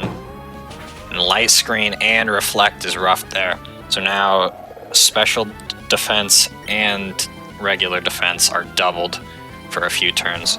That could change how things play out here on Metagross. Yeah, Surf is not even going to be a 3-shot now when it probably would have been close to a 2-shot otherwise. Earthquake still does a good chunk. But Meteor Mash is going to kill him. But remember, Azumarill is in the back. Isra still has a revive. Things are not over yet. Light Screen's worn off. Next turn, Reflect will wear off. He's going to be doing normal damage again. He's in a pretty good position as long as he gets this revive off and can maybe get a heal, but Azumarill's going to go down. So Swampert's going to have to come in at half HP, take a spike.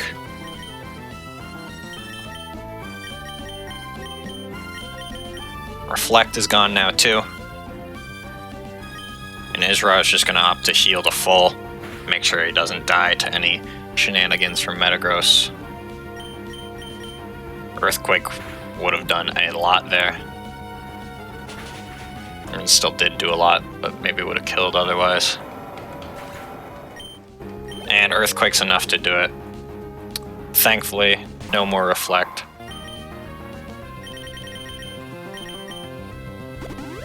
Rest in peace, Azumarill. That was a grave sacrifice for the greater good.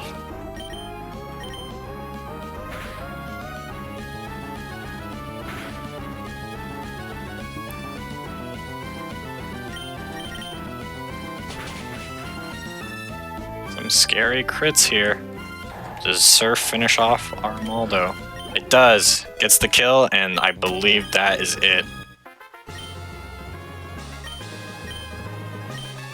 That is game. That is the champion. That was an intense fight. That was scary. That was pretty intense. Yeah. Oof, I thought that Metagross was going to cause problems, especially if that Reflect lasted for another turn or two. That could have been scary.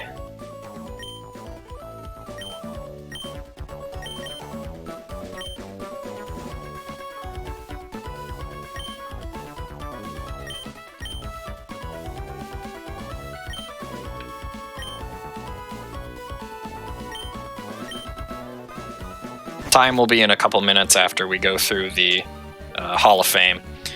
Gotta mash through some text boxes just to solidify things, make it official.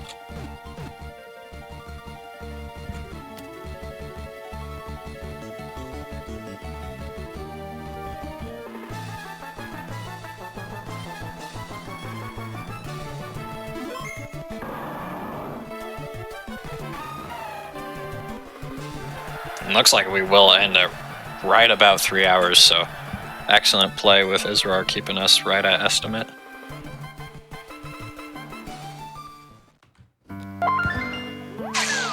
Excellent job of thinking on your feet and recovering from some of those fights, because especially in the Elite Four, there were some very worrying moments. Yeah, that was scary. Oh, and that will be time, by the way. Now that we're in the credits. But yeah, very, very nice, quick thinking, things can go wrong very quickly in this run. And yeah, nice job playing around it. Yeah, thanks.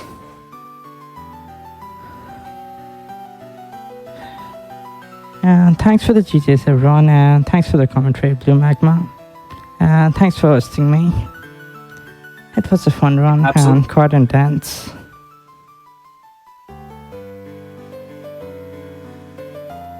Yeah, thank you for doing this run. Yeah, thank you so much. This was a great run. Excellently done. Thanks. Yeah, very fun to watch. Definitely. Lots of hype moments. Lots of scary moments. It was very entertaining. Yeah. I was super worried about the ice puzzle that I was gonna mess it up, but I was careful. Yeah, I was on the edge of my seat for that. I was like, I didn't want to say too much because I didn't want to mess you up, but I didn't know what to do. But yeah, nice job. Yeah, thanks.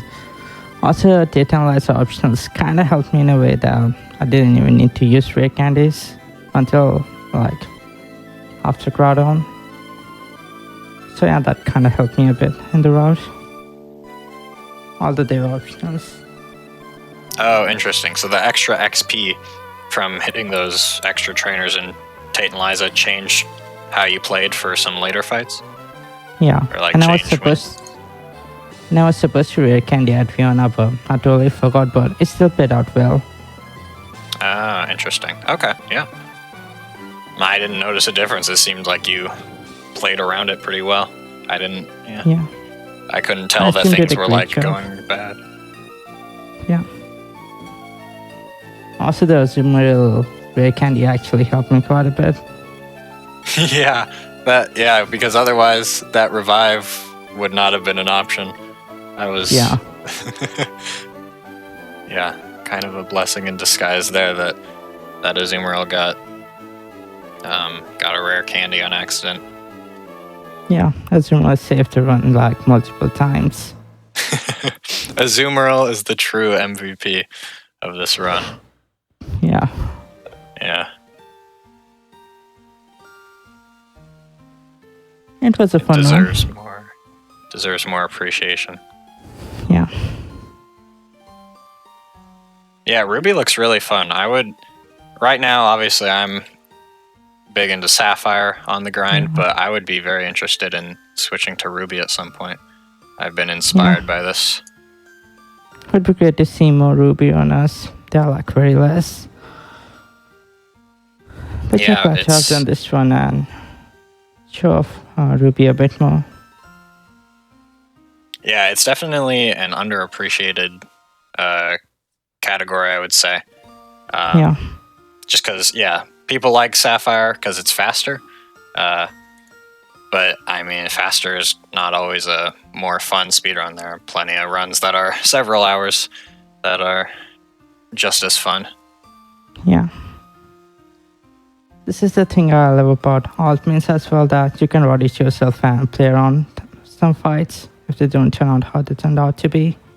You don't get to do that with like any person run since the route is straightforward. So yeah. Yeah, a lot of the Sapphire any percent has been so optimized now that it's really tricky to adapt while you play, but it seems like in Ruby there's still a lot of spots where you kind of have to make decisions on your own instead of just following the route all the way. Yeah.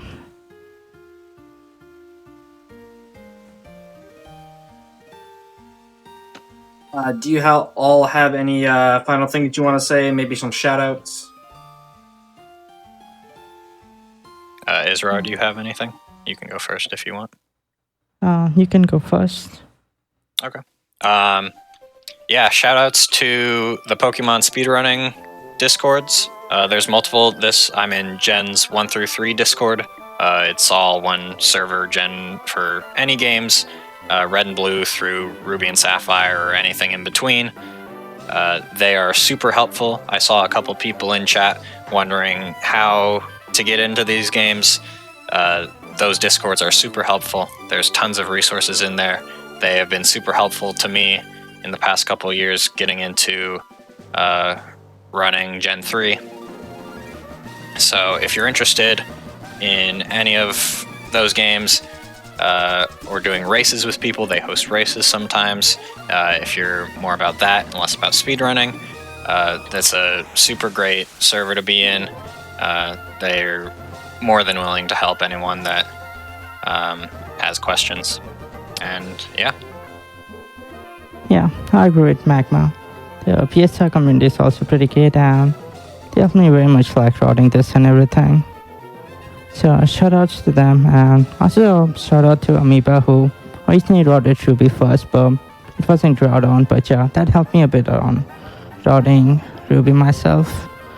And yeah, shout outs to everyone watching, and thanks to the host for hosting me.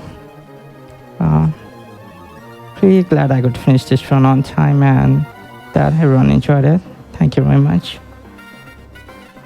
And thank you to Bizrar for inviting me to commentate. I always love commentating these things. This is my second time I was on the anniversary too. I love these opportunities, so thank you again for asking me to do that. Yeah, thanks Magma for the commentary. Thank you. Thanks a lot. It was pretty fun. And yeah, I really appreciate it. Yeah, this was a blast. Thank you both so much. I appreciate you being on to run Israr and your commentary, Magma. It was a very great show from both of you. Thank you so much. Thanks. With that being said, sorry, go ahead. Well, yeah, thank you for having us both. Thank you for hosting this. Yeah, thanks. Absolutely. With all that said, though, that is the end of the show for tonight. Grudge Match has been canceled, unfortunately. We will be back. The HOTFIX will be back tomorrow at 1 p.m. Eastern for Think Fast, which is the speedrunning trivia show. So be sure to turn in for that. And then on Sunday, we do have a Christmas special at 1 p.m. Eastern, so you can tune in for that as well. With that being said, we're going to take a few-minute break while we look for somebody to raid. So if you wouldn't mind just sticking around for the raid so we can cheer on somebody else on their speedruns, that'll be awesome. Thank you so much, everybody. Have a great night.